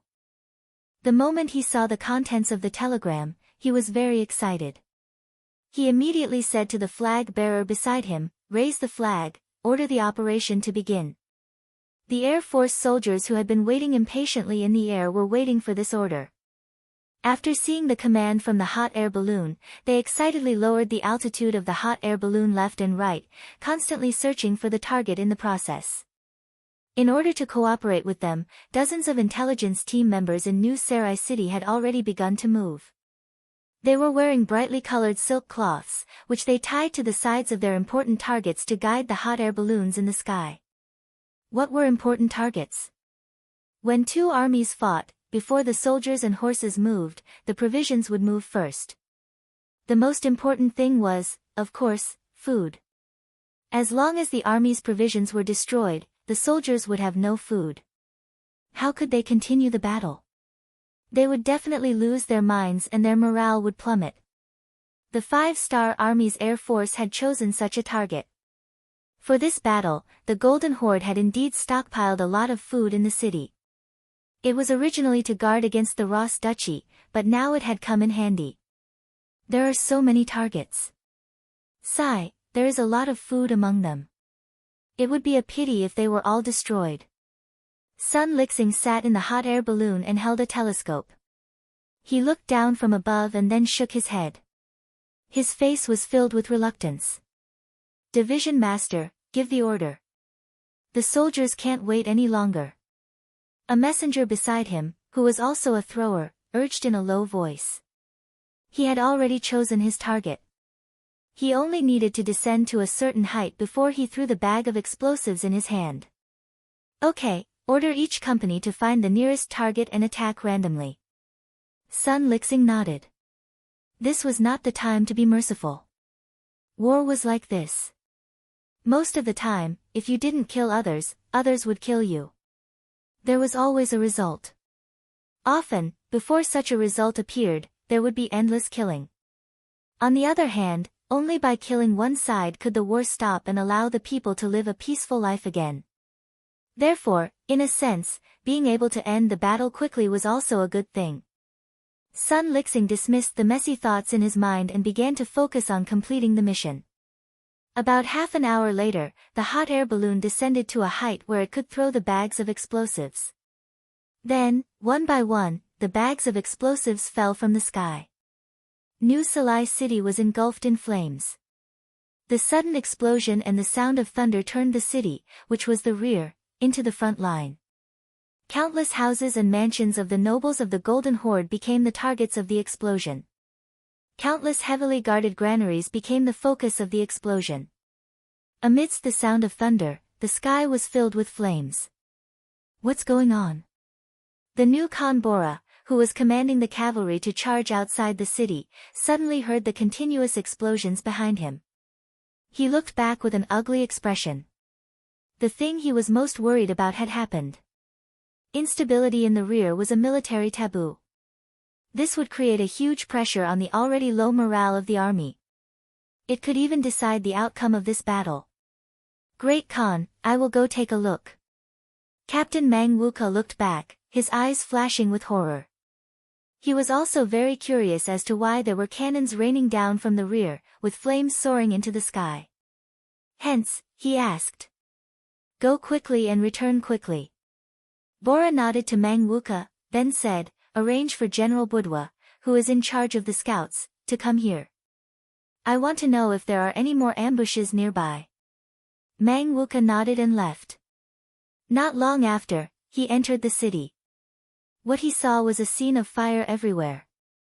Everywhere, the people in the city were rushing to put out the fire. However, compared to the limited fire suppression, there were still bags of explosives falling from the sky, causing new damage and spreading flames. In comparison, the fire did not seem to be weak. Instead, it seemed to be getting out of control. That's where the granaries are, and there too. Heavens! Mang Wuka quickly looked around and was shocked. At this moment, he finally realized the seriousness of the matter. Almost all the granaries in sight were on fire. This was shaking the foundation of the Golden Horde. Chapter 1455. Quickly arrange for people to put out the fire. As he shouted, Mangwok turned around and galloped away. He wanted to tell the Khan about what had happened here so that he could make preparations. Just as Mangwok galloped towards the city, Yang Qindong, who was riding on the white dragon, saw the flames in New Salai City. He knew that the Air Force had made a move. He knew that the plan to take drastic measures to deal with the situation had finally come to fruition. It's time to end this. Tell General Gray that he can start his plan. Yang Qindong's gaze was still calm as he spoke in a calm voice. The Black Cavalry had already received the order and spread the word. General Gray, who had been waiting in the army for a long time, also saw the flames in New Salai City. He became nervous and excited because his chance to make a great contribution had arrived. However, he was still faintly worried in his heart. He didn't know if Yang Qindong would give him this chance to make a contribution. Looking at the current situation, even without he and the others, the 5-star army would definitely win this battle. Originally, he thought that this battle would be very difficult.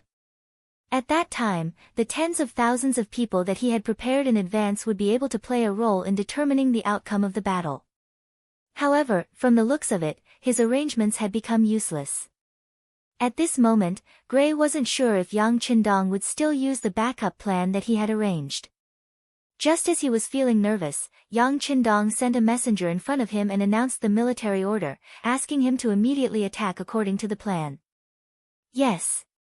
Gray excitedly saluted with a military salute that he had just learned not long ago. After watching the black cavalry leave, he laughed loudly and said, "Good, good. It's time for this general to show his talent. Men, take out the red silk cloth and send the signal." The red silk cloth was the signal that Gray, he and the others had discussed before this. The moment the red cloth appeared on the battlefield, the leaders of the small Mongol tribes that had been convinced by him would immediately change sides and deal a heavy blow to the Mongol army. The red cloth had already been prepared, and the soldiers who received the order immediately raised it up high.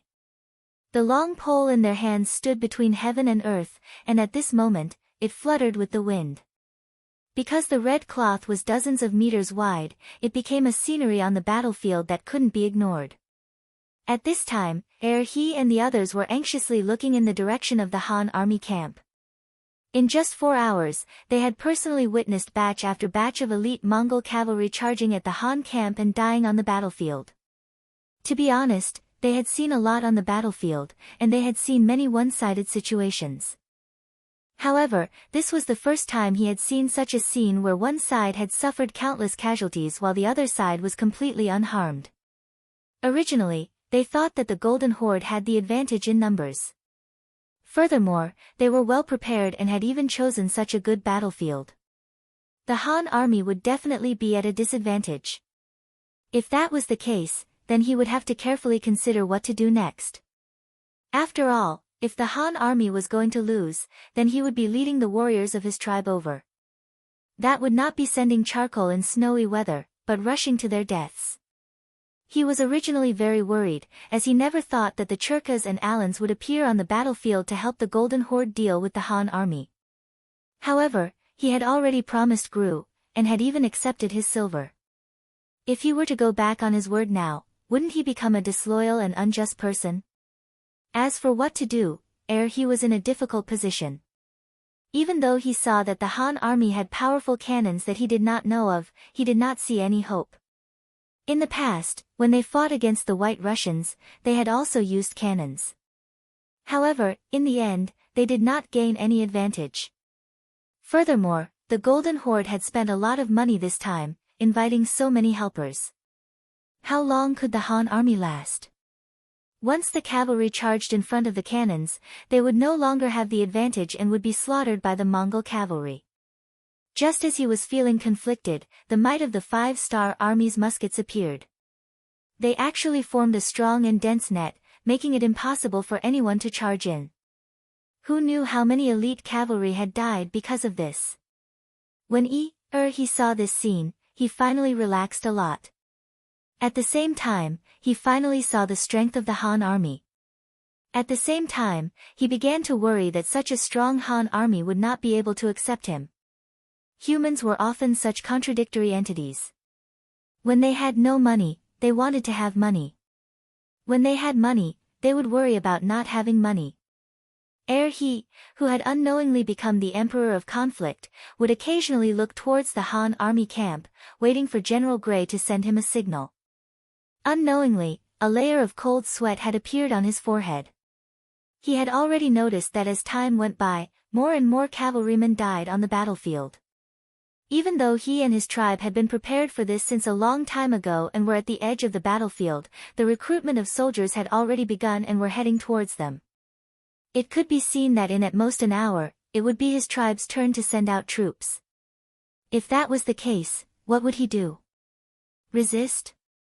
Facing the Mongol army, which was tens of times his tribe's size, he would definitely not be able to gain an advantage. Attack the 5-star army?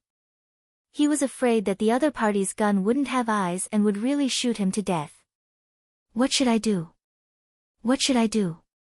General Gray, what exactly are you thinking? He, who was feeling extremely anxious, focused all of his attention on the Han army camp. He could not care about anything else. He only wanted to take action the moment General Gray sent out the signal. This was also a way to save himself. Finally, amidst his anticipation, the large piece of red cloth that he had been thinking about appeared in the Han army camp. Signal, the signal has finally been sent. Warriors of the tribe, wrap the white cloth around your arms and follow me to kill. He, who had been waiting impatiently for a long time, after confirming that his eyes were not playing tricks on him, how could he continue waiting? He immediately shouted and led the 5,000 warriors from his tribe to charge at the Mongol cavalry around them. At the same time, a few Mongolian cavaliers who also had white cloth on their shoulders raised their sabers and suddenly attacked their allies who were caught off guard and did not have white cloth on their shoulders. The actions of He and the others caused the already low morale of the Mongol army to become even more chaotic, causing their morale to drop to a freezing point. Before many of them could even understand what was going on, their bodies had already been sliced by the sabers, causing them to fall to the ground. The Mongol army became chaotic, and the chaos started from the rear. This scene fell into the eyes of Yang Qindong, who was carefully observing the situation. He could not help but put down his binoculars and laughed, very good. Even a sturdy fortress is afraid of collapsing from the inside. After sighing, Yang Qindong's right hand grabbed the sharp saber by his waist. With a flick of his wrist, the saber was raised. At the same time, his shout rang out, "Warriors, the Mongol army's rations have already been destroyed by our air force. Now that they have started to fight amongst themselves, it is time for us to retaliate. This king gives the order, charge! Charge!" The 1,000-plus black cavalry soldiers in charge of protecting Yang Qindong roared out in unison after hearing their master's command. They repeated every word Yang Qindong had said, trying their best to transmit his voice into the ears of every soldier. After the final word, the new Second Army, who had already mounted their war horses and had been waiting for a long time, charged forward under the lead of Commander Soder. Following closely behind were the 20,000 Mongol soldiers led by Ahuli. After these cavalry soldiers covered the sky and covered the earth, the 100,000 Mongol soldiers that had just surrendered charged towards the Mongol army under the lead of Gray, Baru, Wu Tuo, and the other generals. The retaliation had begun. Over 100,000 cavalry soldiers moved together. How could this scene be described with just one word? It was rather grand and spectacular. Even the 2nd Division of the Cold Front, who were lying prone on the ground, felt the earth tremble. As the division commander, Xiao Feng didn't need to turn his head to know what was going on. He couldn't help but reveal an anxious expression. In the past 2 hours, he had led the 2nd Division to fight to his heart's content. Although they had been shooting non-stop for a long period of time, many soldiers had become quite tired. There were even a few soldiers who had suffered light injuries due to their poor control. However, Xiao Feng and the soldiers didn't complain about their tiredness. Seeing the Mongol cavalry fall one by one under the muzzle of their guns, they felt both pain and joy. If they continued fighting like this, Xiao Feng could even boast that there wouldn't be any problems leaving these enemies to the soldiers of the 2nd Division. However, at this moment, the cavalry soldiers of the Cold Front had begun their charge. This also meant that his thoughts of taking all the credit for himself had been shattered. He had already thought that it was impossible to leave these enemies to the 2nd Division. After all, the 6th young master didn't just want to defeat the enemy. He also wanted to obtain this place and construct it. Once all the strong men died in battle, who knew how many years it would take to redevelop this place? However, even if he knew all this, the moment he saw the cavalry charge, Xiao Feng still felt a deep sense of loss in his heart. He knew better than anyone that once the cavalry charged, the cold front soldiers wouldn't be able to do anything. When both sides were fighting, the cold front soldiers didn't dare to fire casually. What if they hurt their comrades? Furthermore, the cavalry was running. It would be strange if they could keep up. He knew that he didn't have many chances left. Xiao Feng's heart skipped a beat. He simply got up from the ground and started shooting with the light machine gun in his hand while taking large strides forward. Kill, all of you, die. Xiao Feng, who was holding the light machine gun, made use of every second to initiate an attack. He fired towards the Mongol cavalry. Chapter 1456. Seeing how their division commander was acting, the soldiers all followed suit. One by one, they stood up and raised their spears. Some of them even jogged forward in order to kill a few more enemies before the cavalry arrived. The musketeers actually charged back, causing the Mongol cavalry who were charging forward to be stunned. Shouldn't they be defending? Why did they charge forward? Also, what was with the black mass of cavalry behind the musketeers? What was with the battle cries coming from behind them? What did the smoke and fire in the city mean? At that moment, it was not an exaggeration to say that they were surrounded on all sides. The gunshots continued, and one after another, the Mongol cavalry fell from their horses. They could not even get within 300 steps of the cold vanguard soldiers before they were hit by bullets that came out of nowhere. When more and more Mongol cavalry fell to the ground like dumplings, fear started to spread through the Mongol cavalry camp. One had to be prepared to die on the battlefield, but one had to know how to die. If they could win, they would be able to gain merit by fighting. Everyone wanted to charge forward, and maybe this was how they would fight for their lives in the future. But when they knew that they would definitely die if they charged forward, who would be willing to die? When a warrior who was proficient in archery and horse riding did not even have the chance to raise his saber, he did not even have the chance to charge forward and fight. Who would be willing to throw away his life in vain when he knew that he would die? Under the gunshots, the Mongol cavalry's morale plummeted. At the same time, many of them stopped in their tracks. They were all considering whether it was worth it to charge forward and feed themselves to the musketeers. At this moment, the cavalry of the new Second Army had already charged to the side of the cold vanguard warriors. They quickly passed by them, and each of them held a sharp sword as they charged forward. Their target was the Mongol cavalry who were hesitating, retreating, and whose morale had plummeted. Your grain has already been destroyed, and your Khan has been killed by the cannons. What's the point of your resistance? Those who surrender will live, and those who resist will die. While launching an attack, he did not forget to shout loudly to persuade them to surrender. Shirbi knew Yang Qindong's strategy very well, and he also knew the significance of these strong Mongolian cavaliers to the construction of this place in the future. With the thought of not killing them if he could capture them alive, before the new Second Army led by Shirbi arrived, his shouts had already reached them. The Mongolian cavalry did not have the heart to fight back. When they heard the shouts in Mongolian and saw the chaotic scene behind them and the fireworks in New Salai City, a warrior finally could not stand the pressure and threw the scimitar in his hand to the ground. He also jumped down from his warhorse. Don't kill me, I surrender. Don't kill us, we surrender. After the first, there was a second, a third, and then a third. Then, there was the scene of the cavalrymen dismounting and surrendering. There were not only cavalry from the Golden Horde, but also from the Sherkas and Alans. Seeing that the general situation was about to change, they were forced to abandon their sabers and surrender. In front of absolute strength, resistance was useless. The most important thing was to think of a way to survive.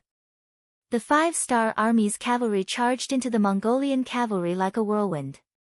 Following their arrival, the cavalrymen dismounted and surrendered. Of course, there were also some who refused to surrender. However, whenever they met such people, the new Second Army soldiers would not hesitate to cut them down. At this moment, they did not have the time to do any psychological work with the enemy. If they surrendered, they would live. If they did not surrender, they would die. Their morale was greatly boosted. The new Second Army soldiers, who had long wanted to show off, had high morale. They charged into the enemy like a dragon entering the ocean. Wherever they went, they would either surrender or die. Wherever they went, they did not look at any of the cavalrymen on their warhorses. For a long time, the new Second Army had been labeled as a rebel army. Although they had gone through an investigation and Yang Qindong had even said that the new Second Army was a good army with no problems, it was still not a good army. However, it was inevitable that there would be people who would point fingers at them behind their backs. As the commander of the army, Shibi was undoubtedly the one who was under the most pressure. He had wanted to change the situation more than once, but he could not find the right opportunity. Finally, the new Second Army's hesitation on sending troops to the far eastern province attracted Yang Qindong's dissatisfaction. This also gave the new Second Army a chance. Ever since they knew that they were going to follow Yang Qindong into battle, all the commanders of the new Second Army, including Shibi, had been waiting for a chance to avenge themselves. Finally, along the way, the new Second Army had shown enough strength to prove that they were brave warriors. At the same time, they also received another promise from Yang Qindong. After the Golden Horde and the Rossi Principalities were destroyed, the new Second Army would become the new Second Army, just like the new First Army. When they received this news, all the generals and soldiers of the new Second Army, including Shibi, became excited. Everyone knew that the expansion of the army would affect countless benefits. A soldier could be promoted to an officer, an ordinary officer could be promoted to an intermediate officer, and so on. There would be countless benefits. The opportunity to perform meritorious deeds and be rewarded was right in front of them. For this opportunity to come, and also to be able to turn their ideas into reality, the new Second Army had been holding back a lot of energy since the beginning of the war. They wanted to defeat the Golden Horde, then the Rossi Principalities, and make the new Second Army a real army. They wanted to witness this part of history. With such a huge motivation, how could the soldiers not give it their all? Not to mention, the five-star army had completely grasped the initiative on the battlefield. With the right time, the right place, and the right people, the new Second Army attacked. Like a tiger out of its cage, they gave off an unstoppable aura as soon as they entered the battlefield. The new Second Army charged into the battlefield. With high morale and firm ideals, their charging speed was very fast, completely catching the Mongolian army off guard. It didn't take long for them to collide with a patrol team. The patrol team on the battlefield was set up to prevent soldiers from being afraid of death. They had the right to kill anyone who retreated on the battlefield, which was why they were very powerful. However, being powerful didn't mean that they were powerful. They were just relying on their special status, so no one dared to attack them. That was why the army that charged out didn't dare to turn back. This didn't mean that they were stronger than others. In fact, many of them were just average. When such an army collided with the high morale of the new Second Army, the result was predictable. Almost at the moment when the two sides collided, the outcome was already decided. When the patrol team faced the five-star army that dared to attack them, they didn't have any special privileges. All they had was to be cut down. When the raised sabers landed on their bodies and cut into their flesh, causing fresh blood to flow out, the patrol team members realized that they were just ordinary people. They weren't made of iron, and when a saber pierced into their flesh, they would feel pain. They would bleed, and they would die. After a series of collisions, the patrol team's courage was shattered, and their formation was quickly broken. The new Second Army treated them like they were nothing and continued to charge into the middle of the Mongol army that was already in chaos. When the patrol team thought that the danger had passed, Ahuli brought 20,000 White Russians and charged over. Facing the scattered Mongolian patrol team, they didn't show any mercy and didn't intend to let them go. Instead, they charged at them, forcing most of the patrol team members to kneel and beg to surrender. Reality proved that those who didn't want others to surrender would often be the first to surrender. This was what they meant by embezzlement. Just as the 20,000 White Russians took care of the patrol team, the 100,000 Mongolian soldiers charged into the battlefield. When the cavalry saw that there were either corpses or captives kneeling on the ground, they became anxious. The 5-star army had prepared great rewards for their contributions. Now that they had fallen behind, how could they be willing to give up? As such, when they passed by the patrol team, they glanced at the 20,000 White Russians and continued to charge forward. Although they were the last to set off, they wanted to charge to the front and be the first to meet the enemy. This was the effect of morale, and also the power of capital. When given enough benefits, soldiers would fight with their lives on the line. One was active, while the other was passive, so the effects were naturally different. When the 100,000 soldiers who wanted to contribute charged towards the Mongol army, it was truly a majestic sight, and no one could stop them. Before the 100,000 Mongolian soldiers arrived, Shibi led the new second army, while Ahuli led the 20,000 White Russians and charged into the Mongolian army. As they entered, the news of the rations being destroyed in New Sarai city spread like wildfire. "We don't even have rations anymore, so why are we still working for them? Why don't we just rebel and follow the Han army? At least we'll have food to eat and won't starve." He and the others were very useful at this moment. Especially when these words were shouted out by a few tribes, it had a huge impact. When some people heard this, they couldn't help but consider whether they would be able to survive if they continued to follow the Golden Horde. In contrast, the Churkas and the Alans did not have such worries. Both sides were in a cooperative relationship, so they didn't have to worry about who belonged to whom. Now that they heard that the rations had been destroyed, they were the first to protest. Chapter 1457.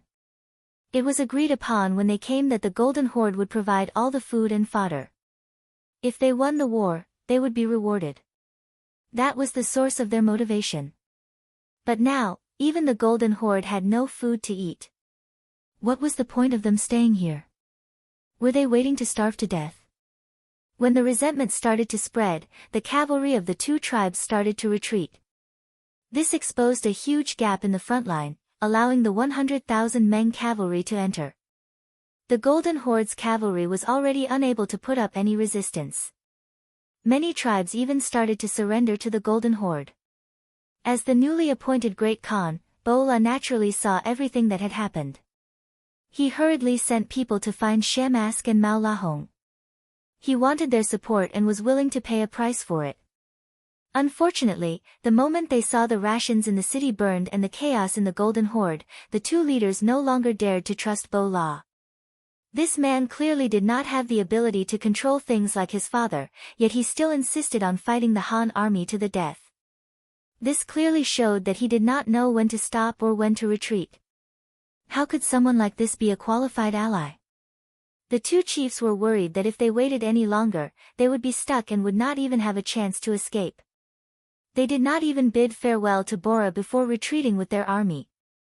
The departure of the two major tribes, along with over 200,000 of their cavalry, made the Golden Horde situation even worse. Especially when Great Khan Bola heard this news, he almost fainted. There were hundreds of thousands of soldiers. They had only fought for less than 8 hours, and the outcome had already been decided. This was something that he had never thought would happen. In the face of such a predicament, even if his father, Maha Dahan, was still alive, he would also be helpless. The success of the war was also beyond Yang Qindong's expectations. Originally, he thought that even if he won this battle, it would take at least a few months for the outcome to be decided. This was because the Golden Horde only needed to retreat to New Salam when the battle went south. That would be an additional barrier. Even if the city walls were blasted open by the cannons, who knew how many days the ensuing street battles would take to end? He never thought that things would go so smoothly. First, the cannons killed Mahama, throwing the enemy into chaos. Then, the enemy's morale was shaken, and they gave up waiting for the army to advance at lightning speed, scaring more than 200,000 enemy cavalry into fleeing. In this way, the difference in military strength between the two sides was not that great, and he even had a slight advantage in battle. Since that was the case, this battle was decided. Send people to keep an eye on the two tribes that escaped. I want to know where they are staying and their specific information. Also, stop attacking and use psychological tactics. The Golden Horde may have lost this battle, but they still have their strength. It would be best if we could use them. Yang Qindong quickly issued a number of targeted military orders after learning about the situation. Shamask and the other two tribes left decisively. They didn't say a word to anyone and just left the rest of the Golden Horde's army outside the city. By the time Bola knew that the situation was heading for the worst, he was about to lead his army back into the city when he discovered that the road to the city gates had been blocked. He and several other tribes were gathered in front of the gates, ready to fight to the death. Are they trying to rebel? Bolt roared furiously when he heard Scout General Bodo explain the current situation to his face. He was the current Khan of the Golden Horde. A small tribe like he wouldn't even give them a second glance. But now, they were being suppressed by the enemy. How could he not be angry? Seeing how angry Bola was and how he was about to give the order to charge, Bodo hurriedly tried to dissuade him. Great Khan, you can't. Our army has just encountered an unforeseen event, and our morale is in chaos. This is not the time to start a battle. We should rest, reorganize, and raise morale. Otherwise, this kind of army won't be able to win any battles. Bodo also wanted to say that this kind of army was likely to collapse in a single blow. If that happened, they would have to give up their last chance to turn the tables. How could the fuming Bola not know this? Although he was very angry, he hadn't lost his mind. It was because of this that he didn't give the order to charge. Alright, since that's the case, I'll leave this matter to you. Go talk to them and have them open the gates immediately. Let this Khan in, no matter the price. He knew that if he stayed outside the city without any obstacles, he would only be a sitting duck. Only by entering the city and relying on the city's buildings would they be able to fight a battle of attrition. As for the provisions, although a lot of them were burned, there were still some hidden underground in the city. This was probably a case of a crafty rabbit having 3 burrows. No ruler would place all their hopes on one thing or one person. Yes. Bodo had a bitter expression. He knew that the current situation wasn't a good time to negotiate, but since the Khan had given the order, he had no other choice. He could only agree and leave the central tent. After Bodo left, another general named Chiwen walked into the tent. When he saw Bola, he bowed and said, "This general greets the Khan. Uncle, please rise." Bola no longer had his angry expression towards Chiwen. Instead, he spoke with an amiable expression, even taking a step forward and making a gesture of supporting Chiwen. General Chiwen was different from others. He was a member of the clan and one of the fierce generals by his father's side when he was alive.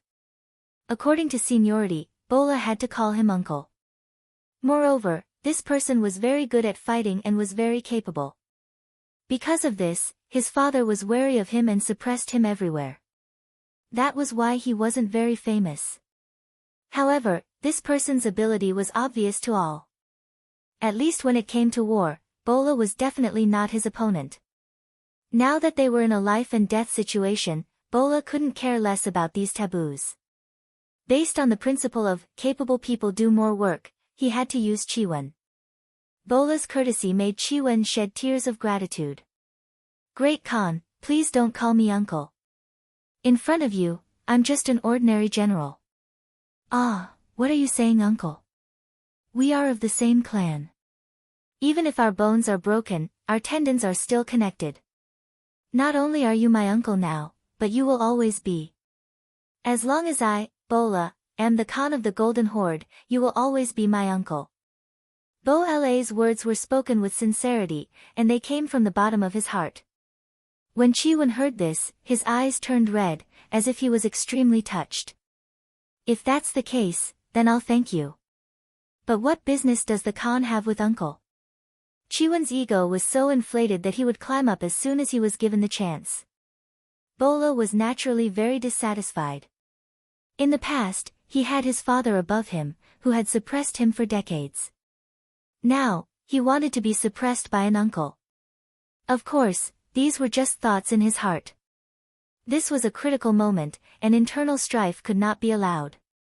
When dealing with talented people, one should be bold enough to use them and break free first. Thus, Bola cupped his fists and said respectfully, "Uncle, you've seen the current situation. The Sherkas and Alans are short-sighted and have abandoned us. Now that our strength has been greatly reduced, it will be difficult to fight the Han army outside the city. We can only think of a way to return to the city and find another way. But now that the road back to the city has been blocked, what should we do? Isn't that simple?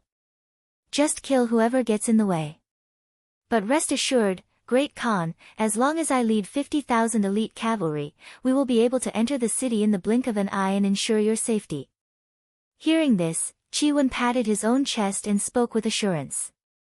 "Oh. Do you need 50,000 men?" Bola asked doubtfully when he heard that he wanted the right to lead 50,000 cavalrymen. "This 50,000 is not possible. 30,000 is fine, but they must be elites. It would be best if they are the golden armored cavalry by the Khan's side. Otherwise, we need at least 50,000 people." Chiwen seemed to be afraid that Bola would be unhappy, so he took a step back and said, 30,000 people would be reduced to 50,000, and 20,000 of them would be his golden armored cavalry. This made Bola's eyes reveal a difficult expression. Seeing that he didn't get a definite answer and wasn't rejected, Chiwen knew that there was room for discussion. He immediately said, "Great Khan, we can't wait any longer. Now that we have suffered a great defeat, the morale of the army is unstable. If we use ordinary troops, it will take a long time to raise the number of soldiers. Once the Han army completes the encirclement, we won't have the chance to break out. Therefore, I ask Great Khan to make a decision as soon as possible." Chiwen's urging clearly had some effect. When Bola heard it, his hesitant face couldn't help but become more resolute. Recalling that the golden armored cavalry was in existence similar to his imperial guards, he decided to temporarily hand them over to Chiwen. He only needed to give an order and they would return to his side. In that case, the other party only had 10,000 ordinary cavalry. They wouldn't be able to cause any big waves. After thinking for a while and not seeing any problems, Bola finally said, "Fine, since that is the case, I will leave this matter to Uncle. At the very least, we must open the gates tomorrow morning and let the army in. Otherwise, I'm afraid we won't have any chance." "Don't worry, I promise to open the gates tomorrow morning and invite the Great Khan into the city." Seeing that Bola had agreed, Chiwen made a promise. Soon, the tiger troop talisman was in his hand, and Chiwen's anxious expression also calmed down. There was one thing that Chiwen had never mentioned to anyone. Not only was he feared by Khan Mahama because of his outstanding ability, but more importantly, his wife was once taken by Mahama because of her beauty. Mahama then snatched her away for a night. Chapter 1458. Things like this were not rare in the Mongolian upper echelons. Even a father sleeping with his son's wife had happened before. But the strange thing was that Chiwen's wife was a woman with a strong temperament. With the idea that a good woman does not serve a second husband, she hanged herself that night before leaving Chiwen's Great Khan's tent. The next day, what was delivered to Chiwen's hands was only a corpse that was still a little warm. Chiwen and his wife could be said to be deeply in love. After a night of duty, how could he not be angry when he saw such a scene when he returned home? However, he was a shrewd person. He knew that it was impossible for him to fight against Mahama with his strength. Not to mention revenge, he was afraid that he would be captured before he could even enter the Great Khan's golden tent. It was from then on that hatred was buried in his heart. It must be said that Mahama was a cautious person. After seeing that Chiwen did not make a fuss, he always felt that something was wrong. From then on, he began to guard against him. However, because Chiwen was indeed a good fighter and there was no evidence that Chiwen wanted to harm him, he did not make a move. However, he also did not let Chiwen take control of the military. At most, he only had 1,000 soldiers. Because it was a scandal, Mahama did not tell his son the truth. He only said that Chiwen was too strong.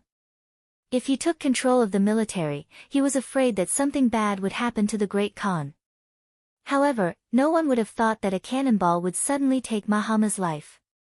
As a result, he did not have time to tell his son many things before he died. Now that Qi had finally taken control of the military, could he still continue to endure? Thinking of Bola's reluctant expression when he took the tiger tally, Qi knew that he could not wait any longer. Otherwise, he really did not know if there would be a next time. Since that was the case, he decided to take action tonight. However, before that, he needed to send out the 20,000 golden armored cavalry. As long as this army was not protecting the golden tent, no one would be an obstacle on his way forward. Of course, there was one more thing that he had to do, and that was to surrender to the Han army. Yes, Qi had made the decision to surrender to the Han army. During the day, he had witnessed the power of the 5-star army's firearms and was shocked. He had seen Russia's firearms before, but their power was limited. If he were to compare them to the 5-star army, it wouldn't be an exaggeration to say that the difference was like heaven and earth. How could the Golden Horde be a match for such an army? Qi was prepared to surrender even before he obtained the tiger tally.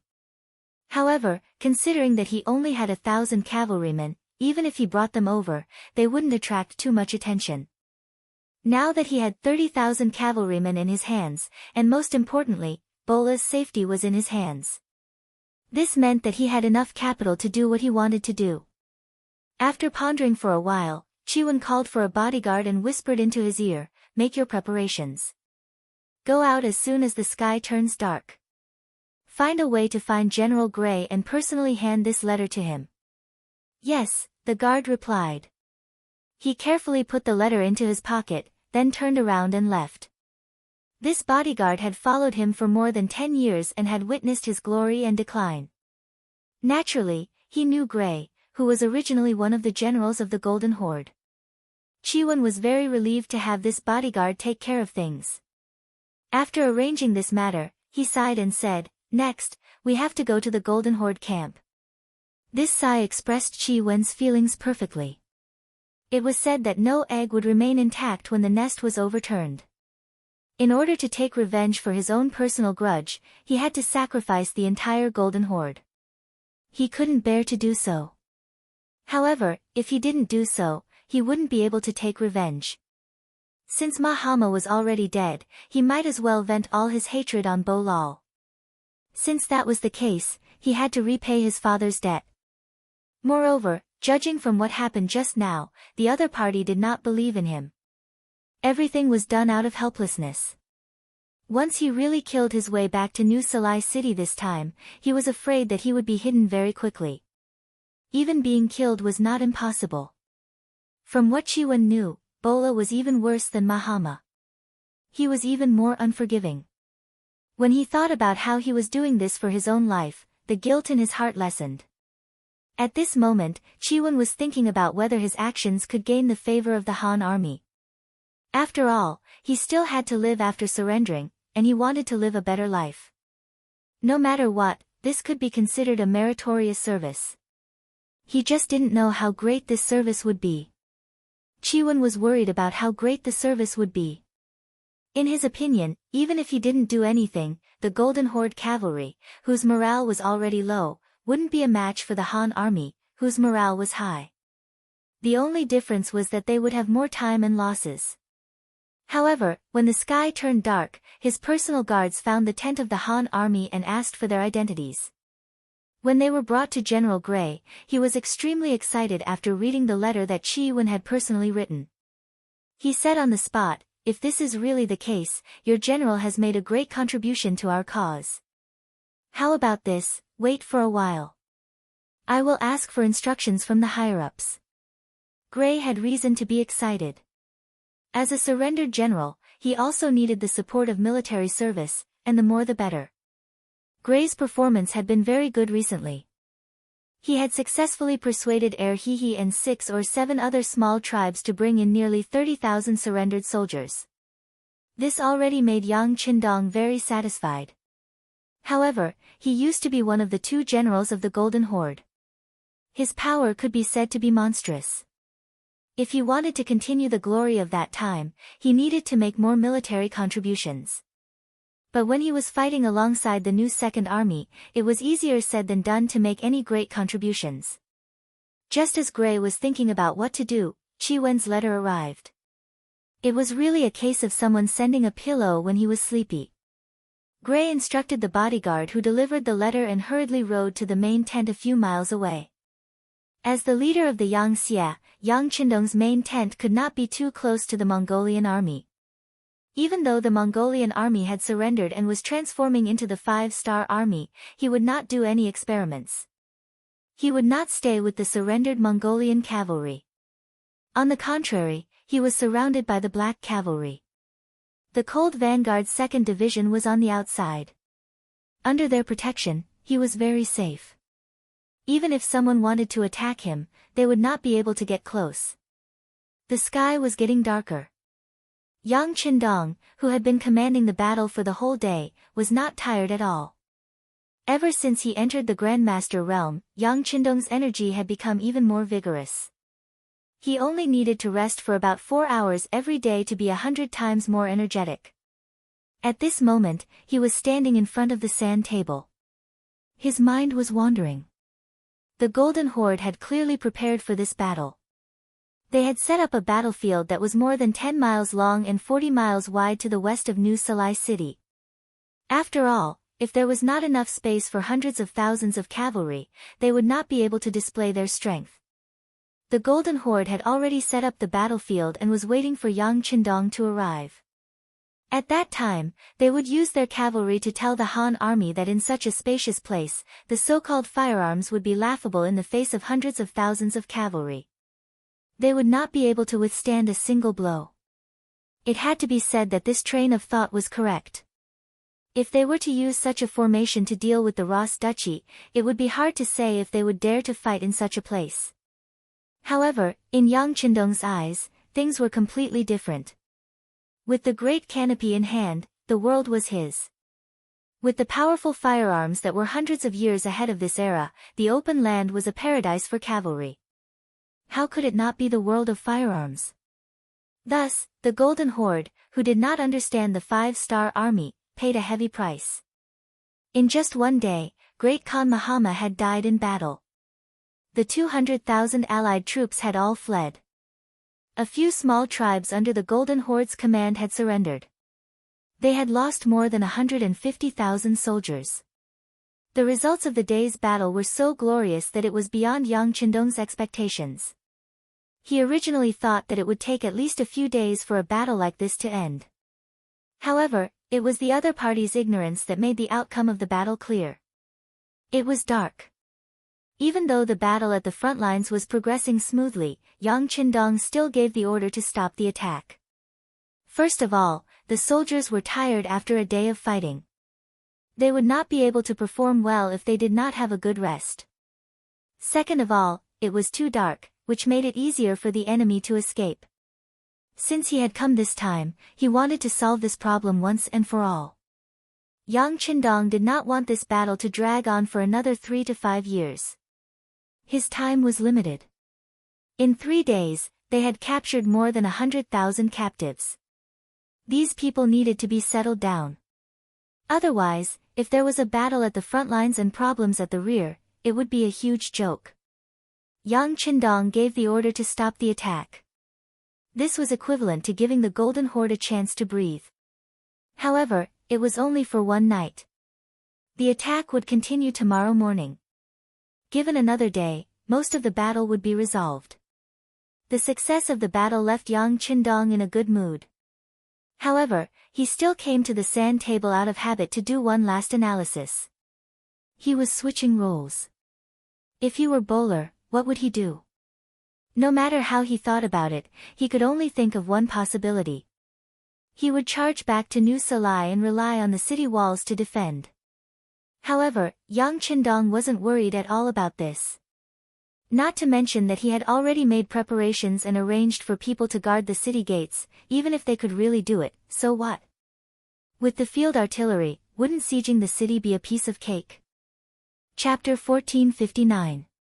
Furthermore, the strength of the Mongol cavalry lay in their mobility. They moved quickly and came and went like the wind.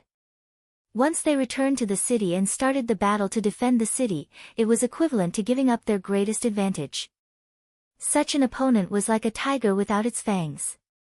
What was there to be afraid of? Once again, after confirming that it was difficult for the other party to have any backup plans, Yang Qindong stretched lazily. Then, he said to Captain Qiu V beside him, "Get ready. We're going to patrol the barracks." Beta Persei was tired from commanding the cannons during the day. Just shouting the cannons made his voice hoarse. At this time, he had already gone to rest. Qiu V followed and served him. After hearing Yang Qindong's instructions, he quickly replied, "Yes, I'll make the arrangements now." Patrolling the barracks was one of Yang Qindong's good habits. After fighting for an entire day, the soldiers were very tired.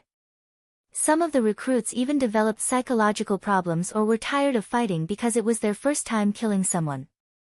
At this time, it was very necessary to meet with them, encourage them, and promise them a beautiful future.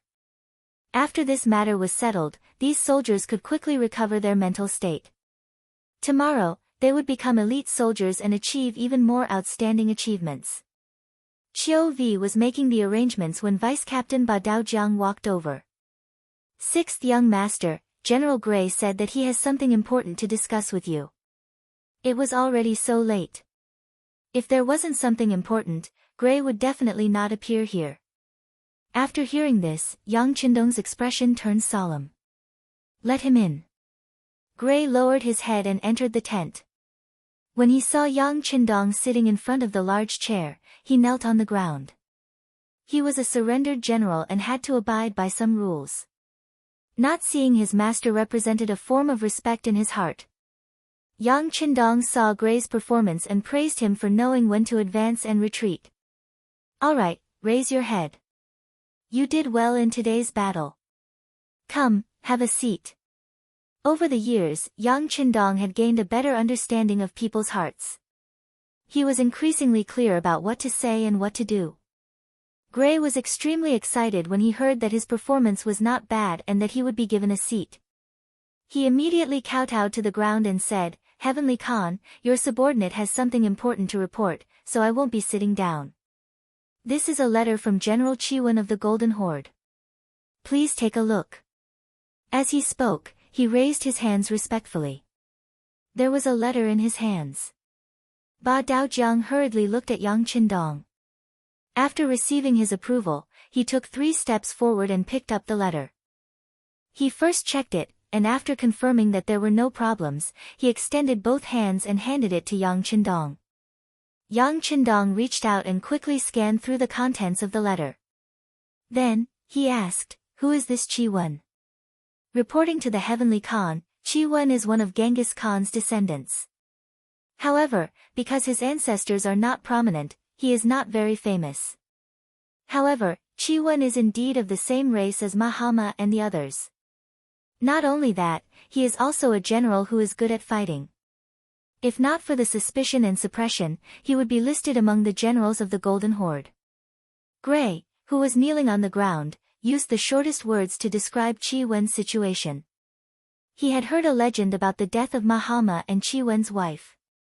At that time, he was serving under Mahama's Golden Horde and was the general leading the team.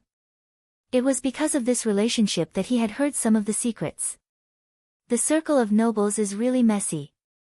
This was Yang Qindong's first reaction after hearing the story. However, he quickly returned to normal and asked, "If that's the case, Chiwen has a grudge with Mahama and his son." "Yes, this matter started more than 10 years ago. It couldn't have been planned in advance," Gray explained. He wanted to use this opportunity to explain that no one would plan for a matter more than 10 years in advance. Furthermore, at that time, no one would have thought that the powerful Golden Horde would one day be destroyed by the Han army. Yang Qindong naturally understood this and nodded. "That's right. So, you believe in Chiwen?" "Yes, your subordinate believes in him." At this time, Gray had no other choice. Since he came to deliver the letter, it proved that he believed in Chiwen first. Otherwise, why would he ask to see Chiwen now? "Yes, since that's the case, I'll leave this matter to you. If you need anyone to cooperate with you, feel free to ask. How about this, Ba Daojiang, you will follow Gray's left and right generals. If you need any help, you can coordinate. Yang Qindong thought for a moment and gave his answer. In his opinion, it was naturally best if Qi could sincerely surrender. It would save a lot of effort and casualties. If Qi wanted to make any moves, it wouldn't matter. At most, they would launch an attack earlier. At the very least, arranging Ba Daojiang by Gray's side was naturally to guard against Qi. The way to use people was to use people with suspicion, and use people with suspicion. One definitely couldn't completely trust anyone, and shouldn't casually suspect others without evidence. If this matter is done well, General Gray will have made a great contribution. Even Qi will have made a great contribution. This Khan can consider letting you lead an army alone in the future. If you want a horse to run, you want it to eat grass. Yang Qindong was never stingy when it came to delegating power. However, the prerequisite was that Gray had won his trust and had made enough contributions. Upon hearing that he still had the opportunity to lead an army, the kneeling Gray's face instantly turned red. Immediately, he started to kowtow to the ground. Thank you for your trust, Heavenly Khan. Please watch my actions. Gray's face turned red. As a surrendered general, it would be a good ending if he didn't get punished. Even better, it would be extremely fortunate if he could become a rich man and live until he died. As for being trusted by a new lord and being given military power, it wasn't that this had never happened before. It was just that it was extremely rare. Gray was still in his prime and wasn't even 40 years old. If he retired now, it would be somewhat regretful. This was especially so after seeing the power of the 5-star Army's firearms. He wanted to make use of this opportunity to make more contributions. This way, he would be able to obtain more when he retired. It could be said that a second spring had already sprouted in his heart. If he could lead an army alone, it would be better for him to complete his dreams and plans. Yang Qindong's words had also scratched Gray's itch. This could be seen from how his forehead quickly turned red as he knelt down and kowtowed to the ground devoutly. Alright, you don't have to kneel here. This Khan wants to see the results. Go and make the arrangements. Yang Qindong waved his hand. He didn't admire someone like Gray from the bottom of his heart. After all, he was a traitor. However, the Golden Horde was extremely powerful. Even if he defeated them, it would be extremely difficult to be used by them. However, with someone like Gray, things would be different. They were originally the generals of the Mongolian cavalry. If they could fully cooperate with him, he would be able to achieve twice the results with half the effort. This was the reason why Yang Qindong promised Gray that he could lead an army. Of course, there was a prerequisite for all of this. Even if Gray was to lead an army, he had to be under his nose. Only then would he be able to take action in the shortest time and minimize the losses if things went wrong. Of course, the possibility of this happening was very low. After all, he had already betrayed his master once. If Gray did this again, no one would dare to believe him. Gray quickly stood up and bowed towards Yang Qindong's seat. Then, he walked out of the tent accompanied by Ba Daojiang. Gray was still very satisfied with this late-night visit. After getting Yang Qindong's promise, he was full of energy. As for having Ba Daojiang by his side, he wasn't worried at all. Instead, he was happy. He originally didn't have any intention of betraying Yang Qindong. Now that there was someone following him, he could see all of his efforts and report back to Yang Qindong. Wouldn't that be a good thing? Gray quickly rode back to the main camp. When he saw the personal guard sent by Qi, Gray made a promise. He said that as long as Qi performed well, not only would the safety of himself and his family in New Sarai City not be a problem, he would also be rewarded greatly. After the personal guard received the promise, he left the camp and returned to Qi place. He reported everything that he had seen and heard. Good, you did well. Go and receive your reward. Qi face was filled with excitement. Just now, he had arranged for 2 golden-armored cavalry to leave the main camp and head towards the west gate of New Salai. Without these people, the defense of Bowler's golden tent would be useless. He could do whatever he wanted. Men, gather 500 Qi soldiers and follow me. Qi knew that this was a serious matter. Naturally, he would not easily trust others. Therefore, he decided not to use other soldiers.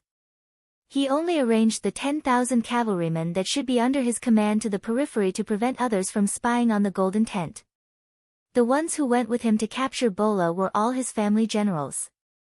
Some of them had followed him for more than 10 years, so there was no problem with their reliability.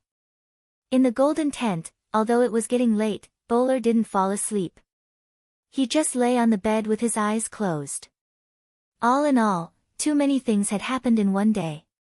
First, his father was killed, and then he succeeded the throne. Then, Shamask and Mao Lahong escaped, and the defeat of the soldiers in front of him, and now he was trapped. If he could go back in time to a day ago, Bowler would never have dared to imagine that such things would happen. Now, it had happened. It was true that life was full of ups and downs. He was now the Khan. As long as he could safely return to New Salai, once the reinforcements from the Ross Duchy arrived, it was possible to force the Han army to retreat.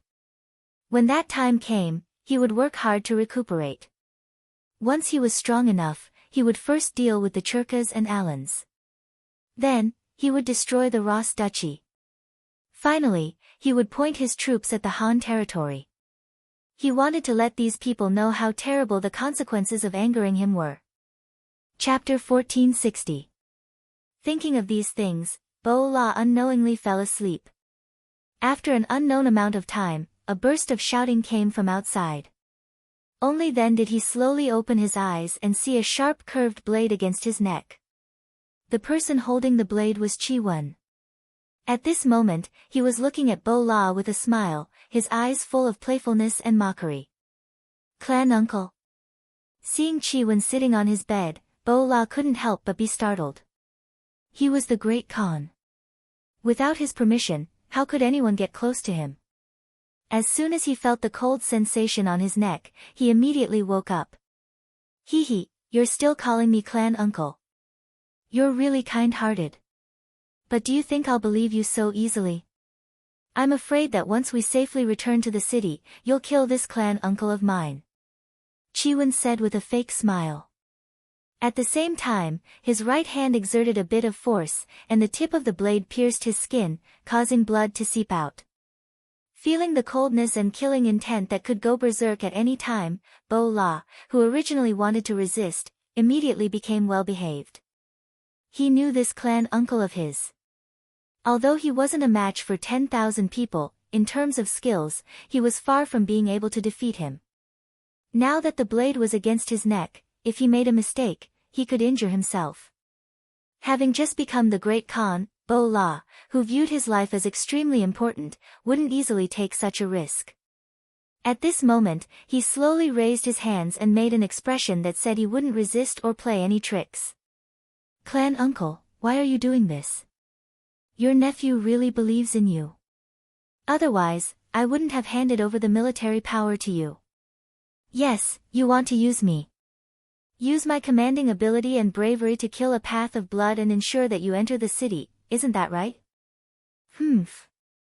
Speaking of using people, you and your father are the same. You and your father also don't easily trust others. Otherwise, you wouldn't be unaware of the hatred between me and your father, and wouldn't trust me so much. Ha ha ha, isn't that right?" When he thought about how his beloved wife had been played to death by Maha, the expression on Qi face became slightly ferocious. Indeed, Mahama hadn't told Bo La about his grudge with Qi. Perhaps Bo La also felt that he had done something wrong and had lost face. In addition, his body was fine, so he only needed to know about this matter. If he really couldn't do it, he would just kill Qi. But who would have thought that the accident would come so suddenly? This time, he had left first, leaving behind his son who didn't know the truth. He had even put Qi in an important position, so it was reasonable that he would end up like this. Even after Qi Wen said all this, Bo La was still confused. He still couldn't understand why this uncle of his would betray him so easily.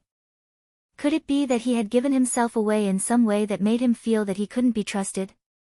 However, it was useless to think about this now. Since things had reached this point, the first thing he wanted to do was to survive. Then, he would see if he could convince Qi Wen and take the opportunity to escape. As long as he could leave, he swore that he would send a large number of troops to deal with Qi Wen and let him know the consequences of betraying him. Even though he had an idea in his mind, Bo La still looked very obedient on the surface. "Uncle, is there some misunderstanding? Tell me, and I will explain it to you." "No need." Qi Wen interrupted him. "What you need to do now is to be obedient and immediately hand over all your tiger troop talismans. Then, you can still keep your life. Otherwise, I won't kill you. I will only cut off your legs and make you a complete cripple." "Ha, the Rossi Kingdom's blind Grand Duke, and the Golden Tribe's blind Great Khan. I think it will be a good story." Qi Wen was still laughing, but there wasn't a trace of joy on Bo La's face. On the contrary, he was afraid from the bottom of his heart. As a horse race, without legs meant that he would never be able to gallop on a warhorse. What was the difference between that and a cripple? If that was the case, it would be better for him to die. As for handing over all his tiger troop talismans, that was also impossible. Once he did that, it would be the same as handing over all his military power. What was the difference between that and death? Unsurprisingly, Bo La shook his head. "The tiger troop talisman is the symbol of the Great Khan's reign. I will never hand it over." "Oh. Is that so? If that's the case, then let's search." Qi Wen seemed to have expected this result. His voice rose a little. Soon, 6 bodyguards walked in and began searching the golden tent. The tiger troop talisman was an extremely important item. How could it be found so easily? No matter how hard they searched, they couldn't find a trace of it. Qi Wen's expression was somewhat ugly. He looked at Bo La, who looked like he couldn't hit him. He could only hatefully say, "If that's the case, then cut off his legs." The turn of events was so fast that Bo La was caught off guard. Seeing the 2 bodyguards walk over with knives, Bo La's expression was no longer calm. He cried out in alarm, "No, no, I'll give you the tiger troop talisman." Compared to losing his legs immediately, Bo La had to do his best. So he chose to back down. Qi Wen finally turned around and said, "Very good. As long as you cooperate, you will be fine. Now tell me where the tiger troop talisman is." "In the Great Khan's residence in the city," Bo La said with a pale face. "The Great Khan's residence? Are you messing with me?" Qi Wen's face was filled with disbelief when he heard this answer. How could I lie at a time like this? Father died too suddenly. Many of the tiger troop talismans haven't been handed over to me yet. Bo La's face was ashen as he spoke. He was telling the truth. After all, this wasn't a normal handover. Everything was filled with too many accidents. Qi Wen carefully looked at Bo La and chose to believe him. Since that was the case, he didn't stay any longer. Instead, he looked at the 6 bodyguards in the tent and said, "Watch him. If he dares to shout or move, kill him. There's no need to be lenient." With that, Qi Wen walked out of the tent. His brows were tightly furrowed. He knew that things weren't going as smoothly as he had planned. Without the tiger troop talisman, he could only visit them one by one. He only hoped that he would be able to make it in time for daybreak. Qi Wen began to wander around the various camps, choosing a few familiar people of high status to talk to. Since he didn't have the tiger troop talisman, he could only talk to them one by one. Holding the jade pendant he had taken from Bo La, he began to frequently enter the various camps. Qi Wen didn't choose to rest for the entire night. Instead, he went to 7 main tents and met with 8 generals. What made him happy was that when he told them the purpose of his visit and showed them the jade pendant that Bo La always carried with him, everything went smoothly. Other than one of the generals who said that he would not give up resistance without the Great Khan's tiger seal, the other 6 generals all said that they would wait until tomorrow morning to make a decision. If the Great Khan really made the decision to surrender to the Han army, they would not oppose it and would even support it. After all, the Han army had given them too much pressure in the battle during the day, so much so that they felt powerless. It was better to just surrender. At least they could keep their lives. This was also because the Mongol army was afraid of the 5-star army. The cannons that seemed to be everywhere, the explosions that could land by their ears at any moment, and the endless fireballs that rushed forward made the Mongol cavalry unable to see any hope of victory. However, due to the strict hierarchy, without the Great Khan giving the order to retreat, no one dared to leave. Sometimes, even if they knew that they would die, they could only go forward. Now, with Qi Wen's explanation, everyone had a way out. Although they had the Great Khan's tiger talisman in their hands, the reason they gave was very normal. Mahama Great Khan had suddenly died, and the tiger talisman was still in the city, so they did not have time to take it out. Furthermore, Qi Wen had said that he was following the orders of the new Great Khan, Bo La, speaking of which, he was the uncle of the new Great Khan. Could his words not be trusted? Of course, the main reason why everyone believed him was because they were willing to believe him. As long as they were willing, there would be no doubts. Even if there were doubts, they would be ignored. This made Qi Wen's action of surrendering extremely easy. It was so smooth that it exceeded his expectations. When the sun had just risen, his army of 150,000 had basically chosen to give up on resisting. When the sun rose, Qi Wen finally met with General Gray. After Qi Wen explained the situation, Gray was extremely happy. Good, General Qi Wen. You have done a great service this time. I will definitely recommend you to the Great Khan. Now, let's discuss how to deal with the 20,000 gold-armored cavalry. Anyone could surrender, but without orders, the gold-armored cavalry would not easily surrender. Their status was equivalent to the Black Knights and Dragon Guards of the Yang faction. They enjoyed the best treatment and were also the personal guards of the Great Khan. Because they were usually treated well, they were all very strong and their fighting strength could not be underestimated. When it came to dealing with the 20,000 gold-armored cavalry, Qi Wen's face was filled with helplessness. It was not a problem for him to persuade others, but it was too difficult to persuade the gold-armored cavalry to put down their weapons. It could even be said that it was an impossible task. Seeing the difficult expression on Qi Wen's face, Gray chuckled. Since we can't persuade them to surrender, we'll leave it to the Great Khan. We'll do it like this later. Gray had received a message from Yang Qindong early in the morning. The matter of the 20,000 gold-armored cavalry would be handed to him personally. If there was a cavalry that Yang Qindong valued the most in the entire Golden Horde, it would be the 20,000 gold-armored cavalry.